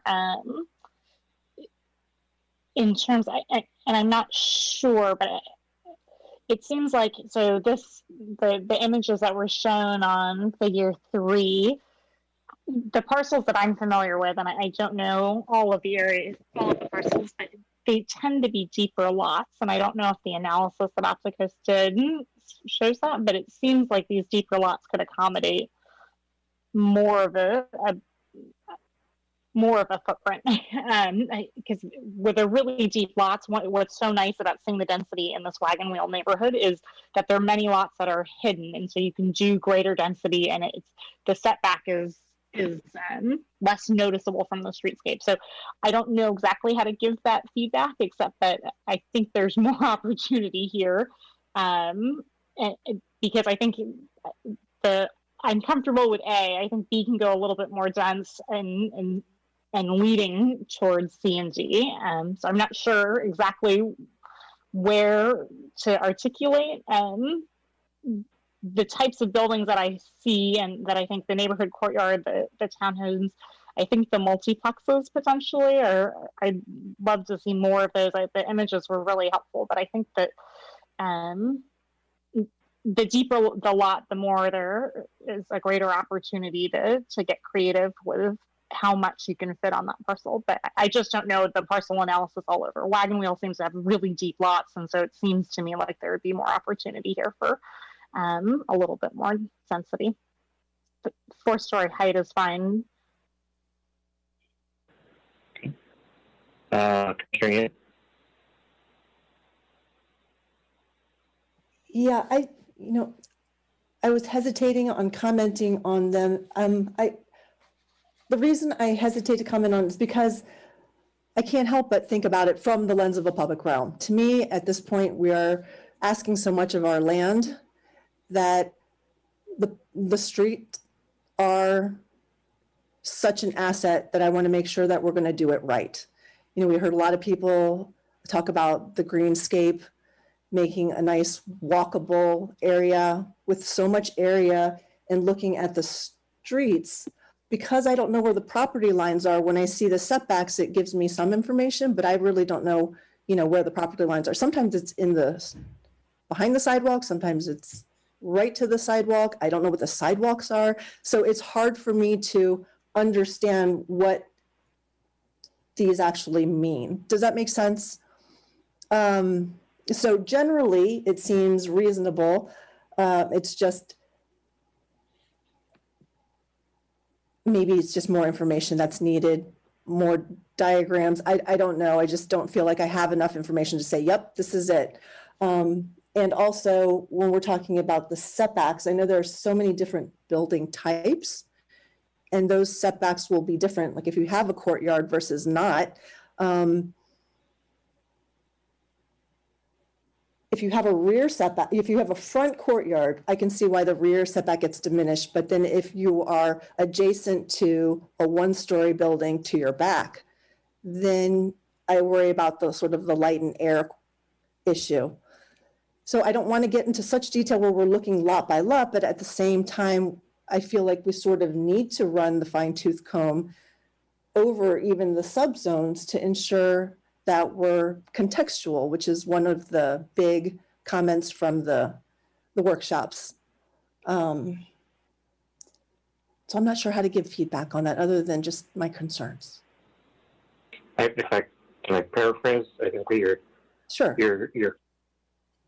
setbacks or a set of numbers where your concern is, I want streetscapes that work with the neighborhood, that meet the public realm, and whatever the setbacks are, the number is less important than making sure that whatever is in place addresses the streetscapes, the walkability, that's being looked for, and then number 2, being respectful transitions to lower neighborhoods or lower units. I think that's what I can hear. Yeah, that sums it up very well. And it's the neighbors to the rear. If you're, cutting your rear setback down to 10 feet, if you have, like, let's say a 4-story, with state bonus, you're going to get a 4-story building. If you've got single family neighbors to your rear, then you are going to cut out light and air to their entire property. Does that make sense? And I know you're looking very carefully at across the street because you are looking at the public realm. But what about people to the rear? So just light and air. So I know that one of the commenters, I think Mr. Cox had mentioned the 45-degree angle. I know certain cities have daylighting angles. I just didn't know if that was something that you guys dealt with at Opticos in incorporating that in when you have contextual issues. And what the standard is for you guys when you're doing this. May I respond to that, Chair Cranston? Okay. Yes, Commissioner Yin. The rear setback, well, all the setbacks are just for the building footprint. Like the building, that's where the building could be placed. Ultimately, that's the extent of how big the building can be. What isn't yet included in this information that would be included in the form-based code are upper story step backs. In most cases, anything above 3 stories, especially in these kinds of contexts, the 4th story would be pushed back especially from the rear, and sometimes from the front, depending what's across the street. There's that kind of information. There's also there are also requirements in the form-based code that deal with building mass. So how to break down a building, let's say, is 100 feet long. How do you make it look not 100 feet long? Regardless of the architecture, how do you make those volumes look more house scale than bigger than a house? So all those kinds of nuances and the standards will come forward in the form-based code, and they're just not, we're not at that level, but your feedback is very very helpful, the way that you're talking about the setbacks and your concerns. And lastly, given the kinds of massing standards and upper story step back standards, and sometimes let's say that the rear setback in this case might increase to 15. Maybe that's what you all land on. But when all those things are incorporated, what we have found is the daylight plane approach really isn't necessary. It's helpful when the setbacks are very tight. But once you start dealing with the upper stories in the way that we are proposing, again, that's not you're not aware of that yet, that information isn't there, but the way that we practice that approach tends to make the daylight plane approach not necessary, and you still achieve the same effect. Okay, thank you. I'm glad you're thinking about it, and I just want you to know that we're thinking about it as well. Or I'm thinking about it as well. I don't want to speak for everyone. Commissioner Capellas. I'm certainly agreeing with Commissioner Yin's concern, but by the same token, I think until we get more information about exactly what the form-based code is going to look like in each one of these subzones, it's not very easy for us to say, yeah, I agree with this particular subzone. So I'm having a tough time kind of addressing each individual subzone because I feel like there's so much more to it that I'm not seeing. And so, I want to take into consideration those, different placement. Where is it? And, it's easy to look at a map. It's another thing to go actually see that area and try to visualize what is that going to look like in the future. Like so many people said, we're trying to plan for 50, 60 years out. And so I don't want, and I'd like to hear what my other commissioners think. I'm not sure, is that really going to be beneficial to Opticos and staff for us to go into each particular subzone and make a comment on, because not knowing specifically where those places are and really seeing them physically, because I'm kind of a visual person. I'm not really prepared to speak to each one of the subzones. Commissioner Dempsey? Yeah, and this is just kind of a Pickean point of presentation, but I would point out that the picture in the lower right corner, and this applies, I think, perhaps to all the different subzones. The picture in the lower right corner of the drawing that says example of intended physical character. To me, at least starting with B, that doesn't look anything like the actual photograph that I see in the upper left-hand corner. And part of what I'm kind of looking for with these pictures is getting sort of the sense of the outward bound of what we could see there, right? And if I understand it correctly, the photographs in the upper left, those don't seem to represent the outward bound of how big something could potentially be under 3B. Probably a little bit closer with the drawing in the lower right. So just as a viewer, as a user, I wish that those two visual representations kind of matched a little bit better, and perhaps were weighted towards showing us how big something might get rather than whatever a comfortable middle point might be. And that's it. Chair Cranston, can I respond to that, please? Sure. Commissioner Dempsey, that's a great observation, and unfortunately, there's not enough explanation on there. But basically, what you're seeing is, yes, the diagram on the bottom right that you're referring to in your packet is not intended to be what the photo in the top left is, and that's because the photo in the top left is showing what exists in the areas where we are proposing to put that intended character that's shown in the bottom right.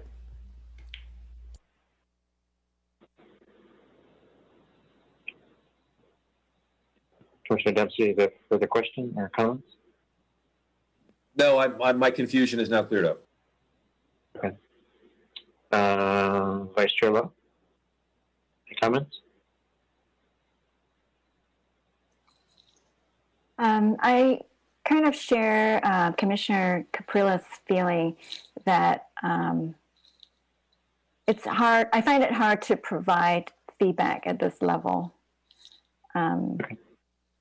So, okay. Yeah, that's all. Thanks. Okay. And then, and looking at the photos that were provided in the staff report on the pages 8 and 9, I thought were helpful. Looking at the R3B, and I was generally comfortable with what those showed as kind of a scale, a massing associated with those. I do share Commissioner Yin's concern to make sure that we're addressing the public realm, but also transitions to neighborhoods. A lot of at least, and we'll get this into the map, but a lot of these R3Bs are closer to single-family homes, and so those respectful transitions to the lower density neighbors, I think, is important. And I mean, I'm not familiar with the sun plane or whatever that is that you're referring to, but I do recall a discussion around the El Camino Precise plan, and that it's a 45-degree angle. As you look up, you should be able to see the sky, and whatever that is, that you can, if your upper floor step backs, I think that still needs to be there. Okay. We'll take a look at R3C, and again, if you don't have a lot of comments, that's fine. We're providing as much feedback as we can to staff as we go through this. So R3C, any feedback on that?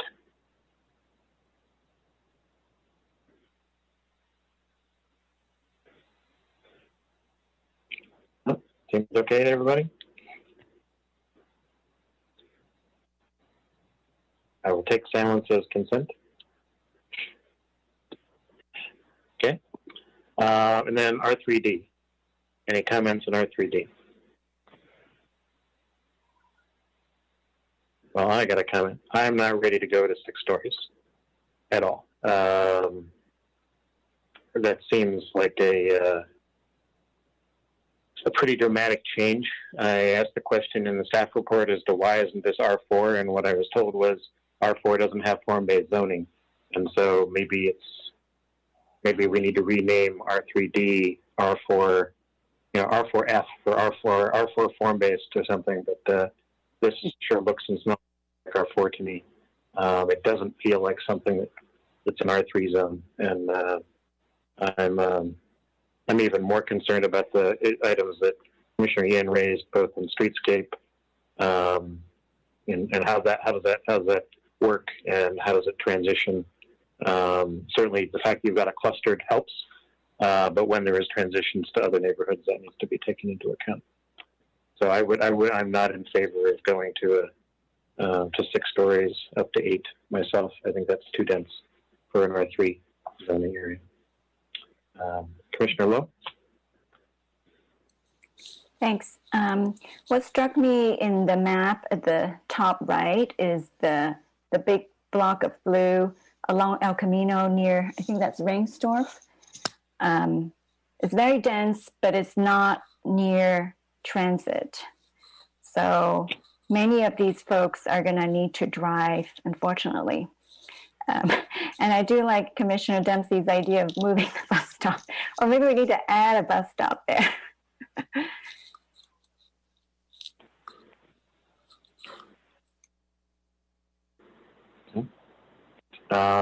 Commissioner Yin? Yeah, I was going to comment on both your and Vice Chair Lowe's comments, which is I agree. I kind of the process for changing R3 is fine. I'm glad to get a little bit more density within R3 and more variety. But once we start surpassing R4, then the question becomes, what is the process from the city's point of view to allow for higher than R4 when the old plans have already been set and there's no process in discussion over intensifying those areas to that degree. I just feel like maybe this isn't the place to do it. I don't know. It's a question for staff. So that was one concern I had as well. And then the other is just the location of this high density. And Mountain View, we're trying very hard to make walkable neighborhoods, service-based neighborhoods, areas where you can work near where you live. And there's this huge chunk over near Rex Manor or east of Ringstorf that is got very little amenities, and it is way up north. And those folks can't really get south very easily with the train coming and more trains running more often. There's no way to cross that area easily yet, and it's going to just be more difficult when that happens.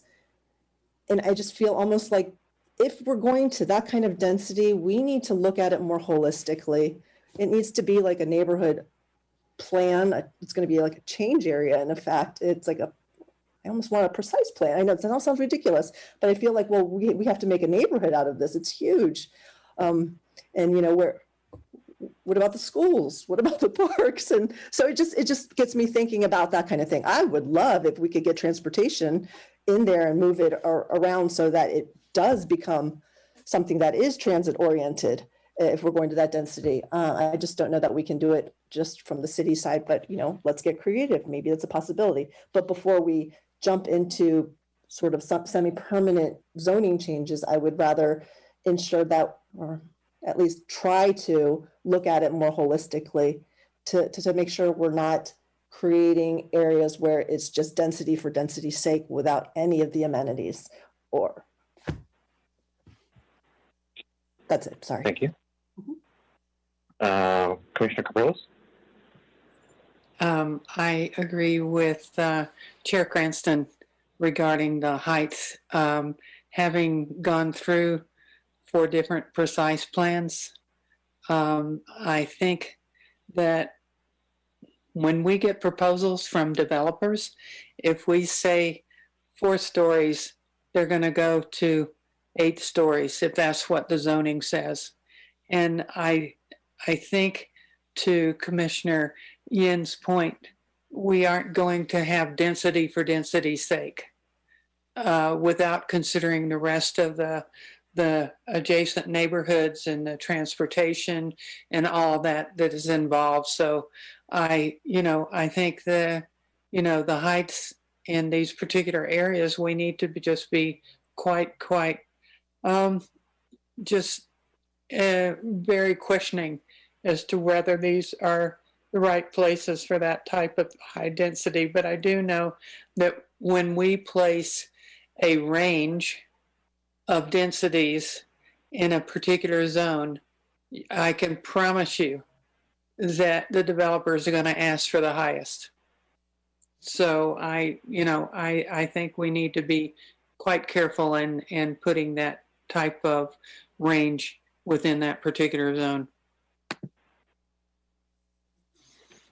Commissioner Dempsey? Yeah, I think I'm finding that I'm very much in alignment with my colleagues, Commissioner Caprillas and Commissioner Yin. And, I think the phrase that she's used a few times tonight that I really like is talking about the public realm and transitions with neighborhoods too. But that concept of public realm, I think, is really important. And so I think there's a very specific part of the map I want to draw your attention to because it's an area that I know. And it's this specific parcel that, for me, raises some pretty serious questions about whether we've really thought through where we're putting the greatest density and whether that makes sense. And perhaps it's unfair even to say this when we're, this is really intended to be very high level, and I know we're not drilling down and giving up permits today. So forgive me if this is also Picayune, but there's a parcel between the south end of Castro and Miramonte. It's blue. It's been labeled here for D4. It's south of El Camino. It's like right across the street from Graham. And right now there's like a 70s style 2-story kind of apartment complex there. On the south of it is like 2-story dental office kind of stuff. To the north of it is a single-story R1 neighborhood. And it's very close to El Camino, I'll grant you that. But just remember, to the north of it is R1. There's a school to the right. There's a little bit of R3 to the left. But this is a pretty low density neighborhood, even though it is close to El Camino. This would put something that's potentially 6 to 8 stories, if I'm reading it right, in the middle of that neighborhood. And, that road, that part of Castro, that's 1 lane each way with a bunch of traffic calming because of the school. And there's actually a school on the other side too, private school on the Miramonte side. So to put something that dense in a space where, like, I don't even like driving down Castro at 9 a.m. in the morning pre-COVID when there was a lot more kids there because the traffic was so bad.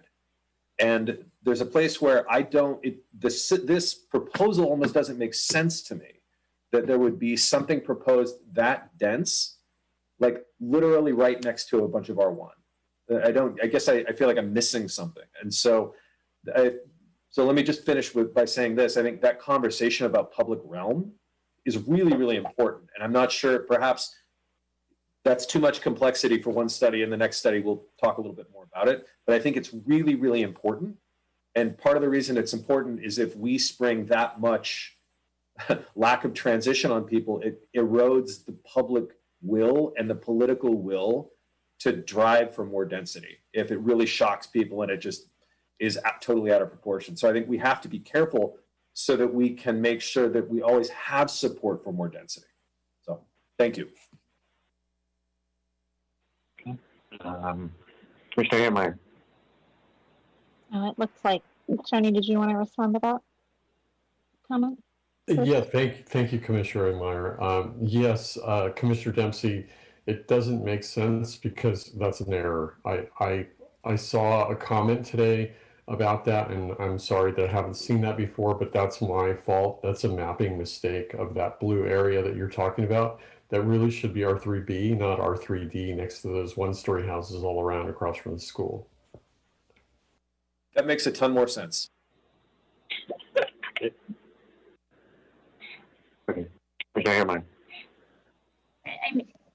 might be a lone voice here, and I think the biggest transition from A, B, and C to D is you're going from the house scale to the block scale, and I think I'm really trying to keep that in mind when talking about this, right? I mean, 6 stories seems intimidating, 8 stories seems tall, but I think on the block scale, it's a different ballgame. I absolutely hear what my colleagues are saying about neighborhood compatibility, but what would fall into the D zone, as I understand it, and maybe Chair Cranston, you're right, there needs to be a larger conversation of whether the D category should be within R3 or R4, but I just urge all of you to keep in mind that we're talking about block scale development. We're not talking about a single family, 1-story home next to 6 to potentially 8 stories. At least that's how I read it. And I know we're early on, but it's not the height that scares me.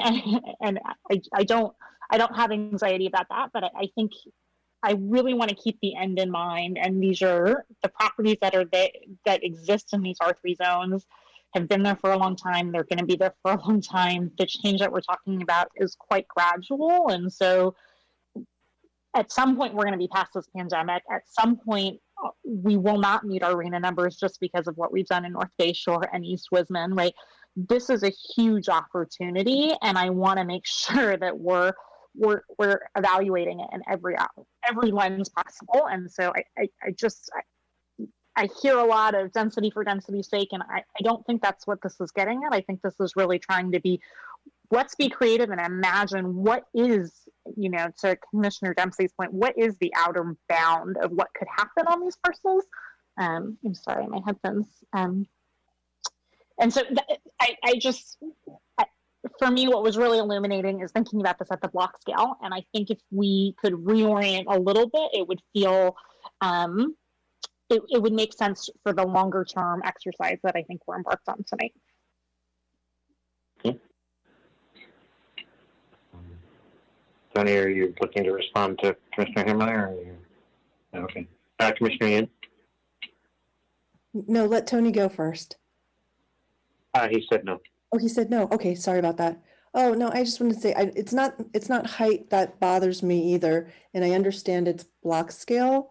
For me, it's just ensuring that when you get density like that, when you have block scale development, block after block after block of that type of height and intensity, that we are by sheer numbers creating a neighborhood. And right now that neighborhood has nothing but residential. And it just seems like it's not really a neighborhood anymore, that we should take a holistic look at not only the public realm for all of these, but especially for those areas, given that they're lacking in so many things. And so I just wanted to... For example, well, I just wonder, so, I mean, SB at Home pointed out Dalmadio, and they said, hey, by the way, across the street, there's this whole new San Antonio Center. I might disagree that, there should be more areas where there is R3D, but we are building significant services right across the street. And so I think that's where I'm trying to figure out, like, how do we look at this integrated with what could happen over the very long term? Because the services that exist today are not going to be the ones that exist tomorrow, particularly as population grows. So I that's where I'd love to understand the public realm for the people who are here today or who we're building for in the very long term. For the people we're building for in the very long term.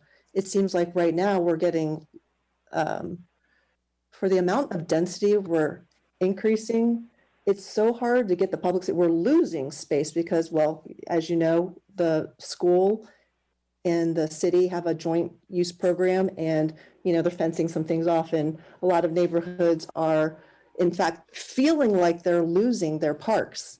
So unless everybody can hike it up to North Bayshore, the very north end of our city, it's not that every neighborhood has a ton of parks and places to go and to benefit and have equitable access to all the health benefits that come from that, being in a very walkable area. So when you get that many people coming in, and I believe even Optico said in this area, it's not that gradual. It actually will probably happen fairly quickly, that the people we're building for need to have those amenities. And I feel like we need to take a holistic look at how we get all those things for these newcomers. A lot of other areas have it. They, somebody mentioned in public comments, Cuesta Park is great. All the people around Cuesta Park are probably very happy with that. It's a high quality of life for them. But if we're going to densify and have blocks and blocks of 6-story, that there's a huge chunk up north of Central Avenue, that needs to be a full-on neighborhood. And I just feel like maybe we should just take a step back maybe and consider how we get that to happen, other than just saying, okay, go for it, build it out, and then we'll figure it out later, because that hasn't worked in the past. And we're sort of feeling it,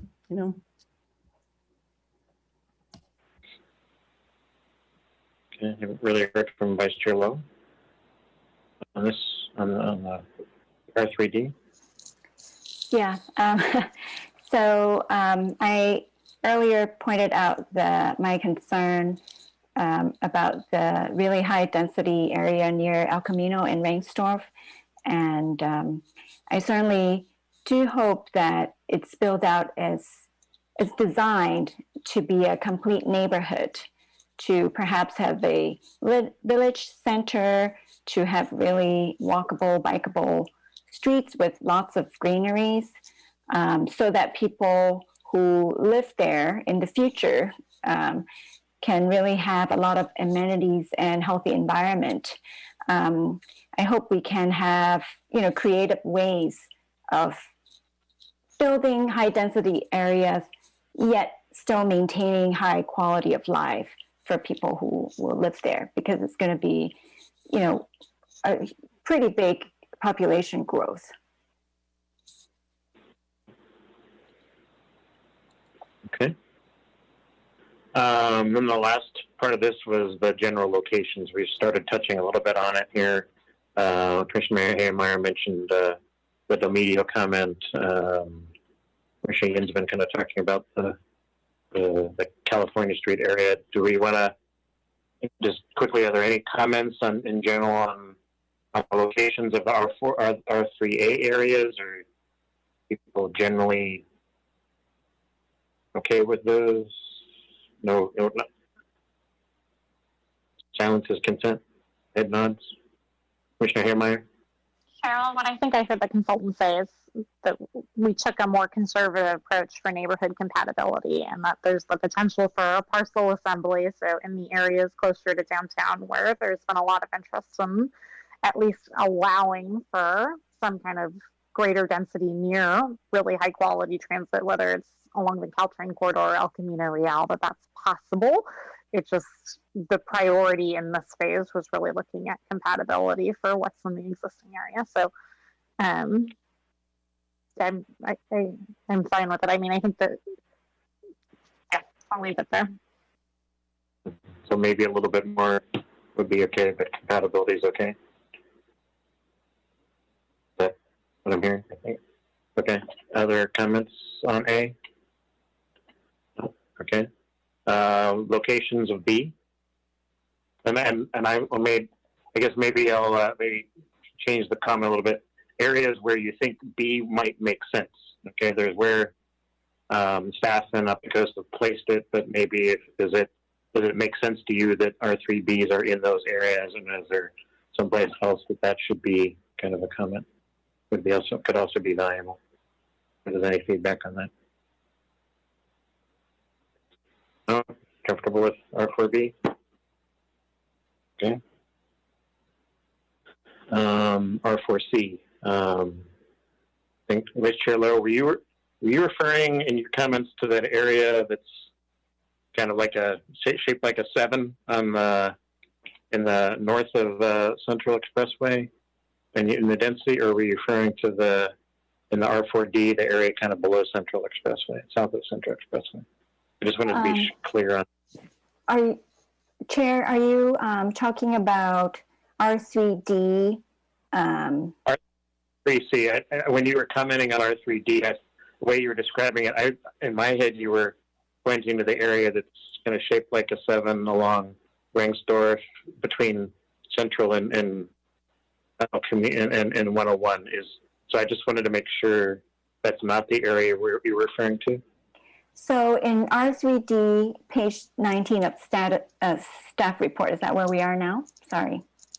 We're talking about R3C. I just want to make sure that I understood if your comments were about that area in between. I'm sorry. My previous comment was referring to R3D. Okay. Yeah. Large. Sorry? So you're generally okay with placement of R3C? Sound like. Yes. Okay. All right. R3D. We've heard some comments on, I I guess if I may, I guess respond to some of Commissioner Hammer's comments and actually some of the comments in the community. One of the things that I'm generally disappointed with in this is the lack of proximity to high quality transit. While I'm not enthusiastic about the R3D, if it is something like an R3D or an R4 in that area of Del Medio, because there is already high density in the area, it's very close to the Caltrain station, it's close to the BTA bus stop. That to me seems like a very logical area to have something higher density, whether it's whatever we call it, R4, R3D or R4. The random items that Commissioner Dempsey mentioned, like the one south on Castro, the 8-story building at the corner of Middlefield and Easy Street, I just don't get. So I'm more comfortable with the idea of, if we're going to go for higher density, look at it as an area, and to use my term for Commissioner Yin's holistic is, let's do a precise plan on the California-Latham corridor, okay? If we're going to look at potentially changing that area from 2-story R3 into something that is, more like an R4, that to me needs to be something that's thought about at a much broader level. We're looking at, how do these things all fit together? Where are the amenities that might go into it? Do there need to be parks associated with it? So I'm not necessarily adverse long-term to looking at more density in that California-Latham corridor, but I don't feel that dropping an R3 zone on top of it is the way to accomplish that.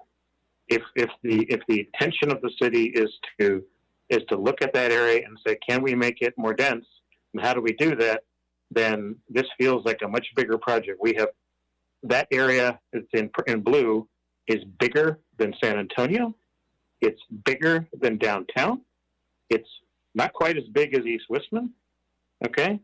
But it's as big as, it'd be like the 3rd or 4th biggest precise plan in the entire city. It's that much area of the city. So I agree with Commissioner Yin that if we're going to do something in an area, it needs to be holistic, and holistic to me means precise plan.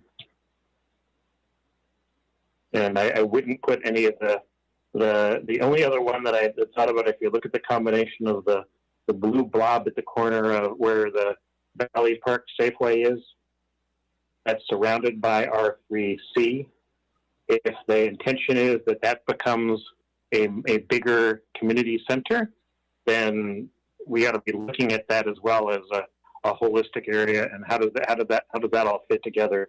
I'm reluctant to say let's drop in an R4D on top of what is basically a parking lot and the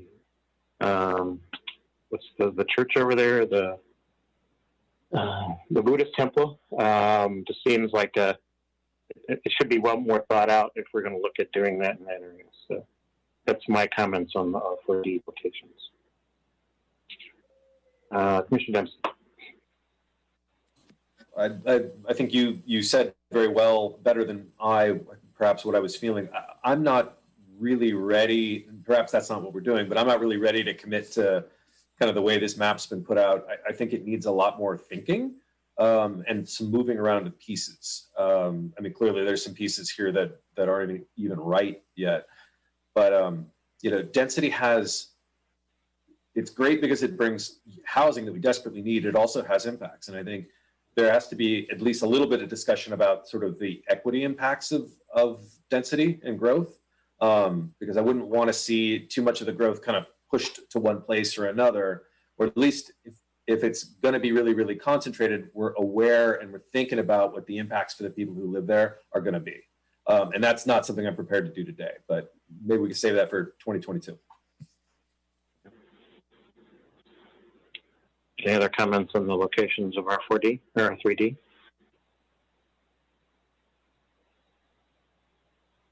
Nope. Okay.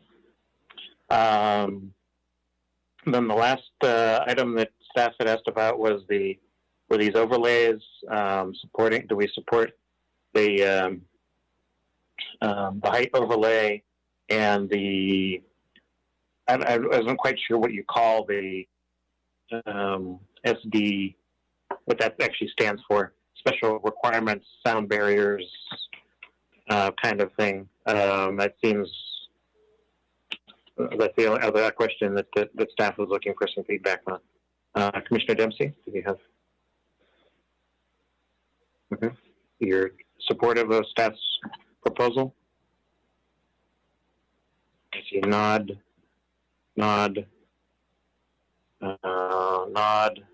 Vice Chair Rowe, yep. Commissioner Dempsey.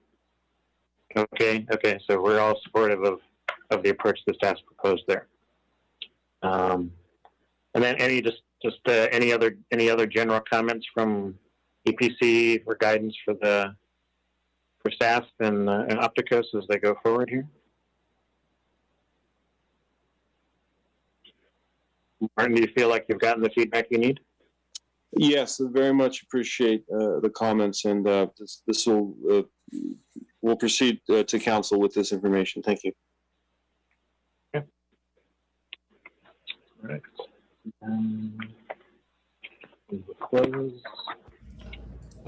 Chair Cranston, I just wanted to say on behalf of the consultant team, thank you very much for the dialogue and getting to hear what you all are thinking and your great observations and feedback tonight. We really appreciate it very much. Thank you. And thank you guys for all the very hard work you've done. It's truly a lot of thought has already gone into this, and looking forward to the next step here. So we'll move on to item 6, commission staff announcements, updates, requests, and committee reports. On Whitehall, I just that you would have some announcements for us and schedules. Yeah, a couple announcements. First, wanted to relay from Eric that he received the request from those hoping to attend the Planning Commissioners Academy, and he's going to be in touch with you guys shortly. And just wanted to let you know that on April 7th, staff will be bringing forward the annual review of the General Plan Action Plan to EPC. In addition to, we will be reviewing the council strategic roadmap process and the goal setting process. And that's it for staff's announcements. Announcements from commissioners. Vice Chair Lowe. Thank you, Chair. I wanted to announce that on March 13th, the city's forestry team and Canopy collaborated on a Arbor Week Stevens Creek Trail Community Tree Work Day.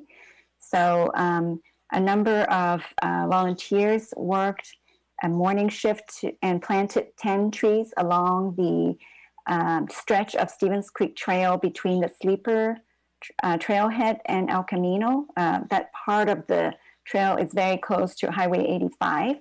So in the afternoon, another group of volunteers helped take care of some of the young trees that were planted there back in 2017. And thank you, Commissioner Yin, for joining us for that. Mayor Kamei and Vice Mayor Ramirez were there as well, volunteering for part of the workday. And so as these trees grow up, they will help mitigate the noise, the pollution, and the sight of the highway, making the trail more friendly for users. And of course, this was in collaboration of Friends of Stevens Creek Trail as well. So thank you for all those who came out to help.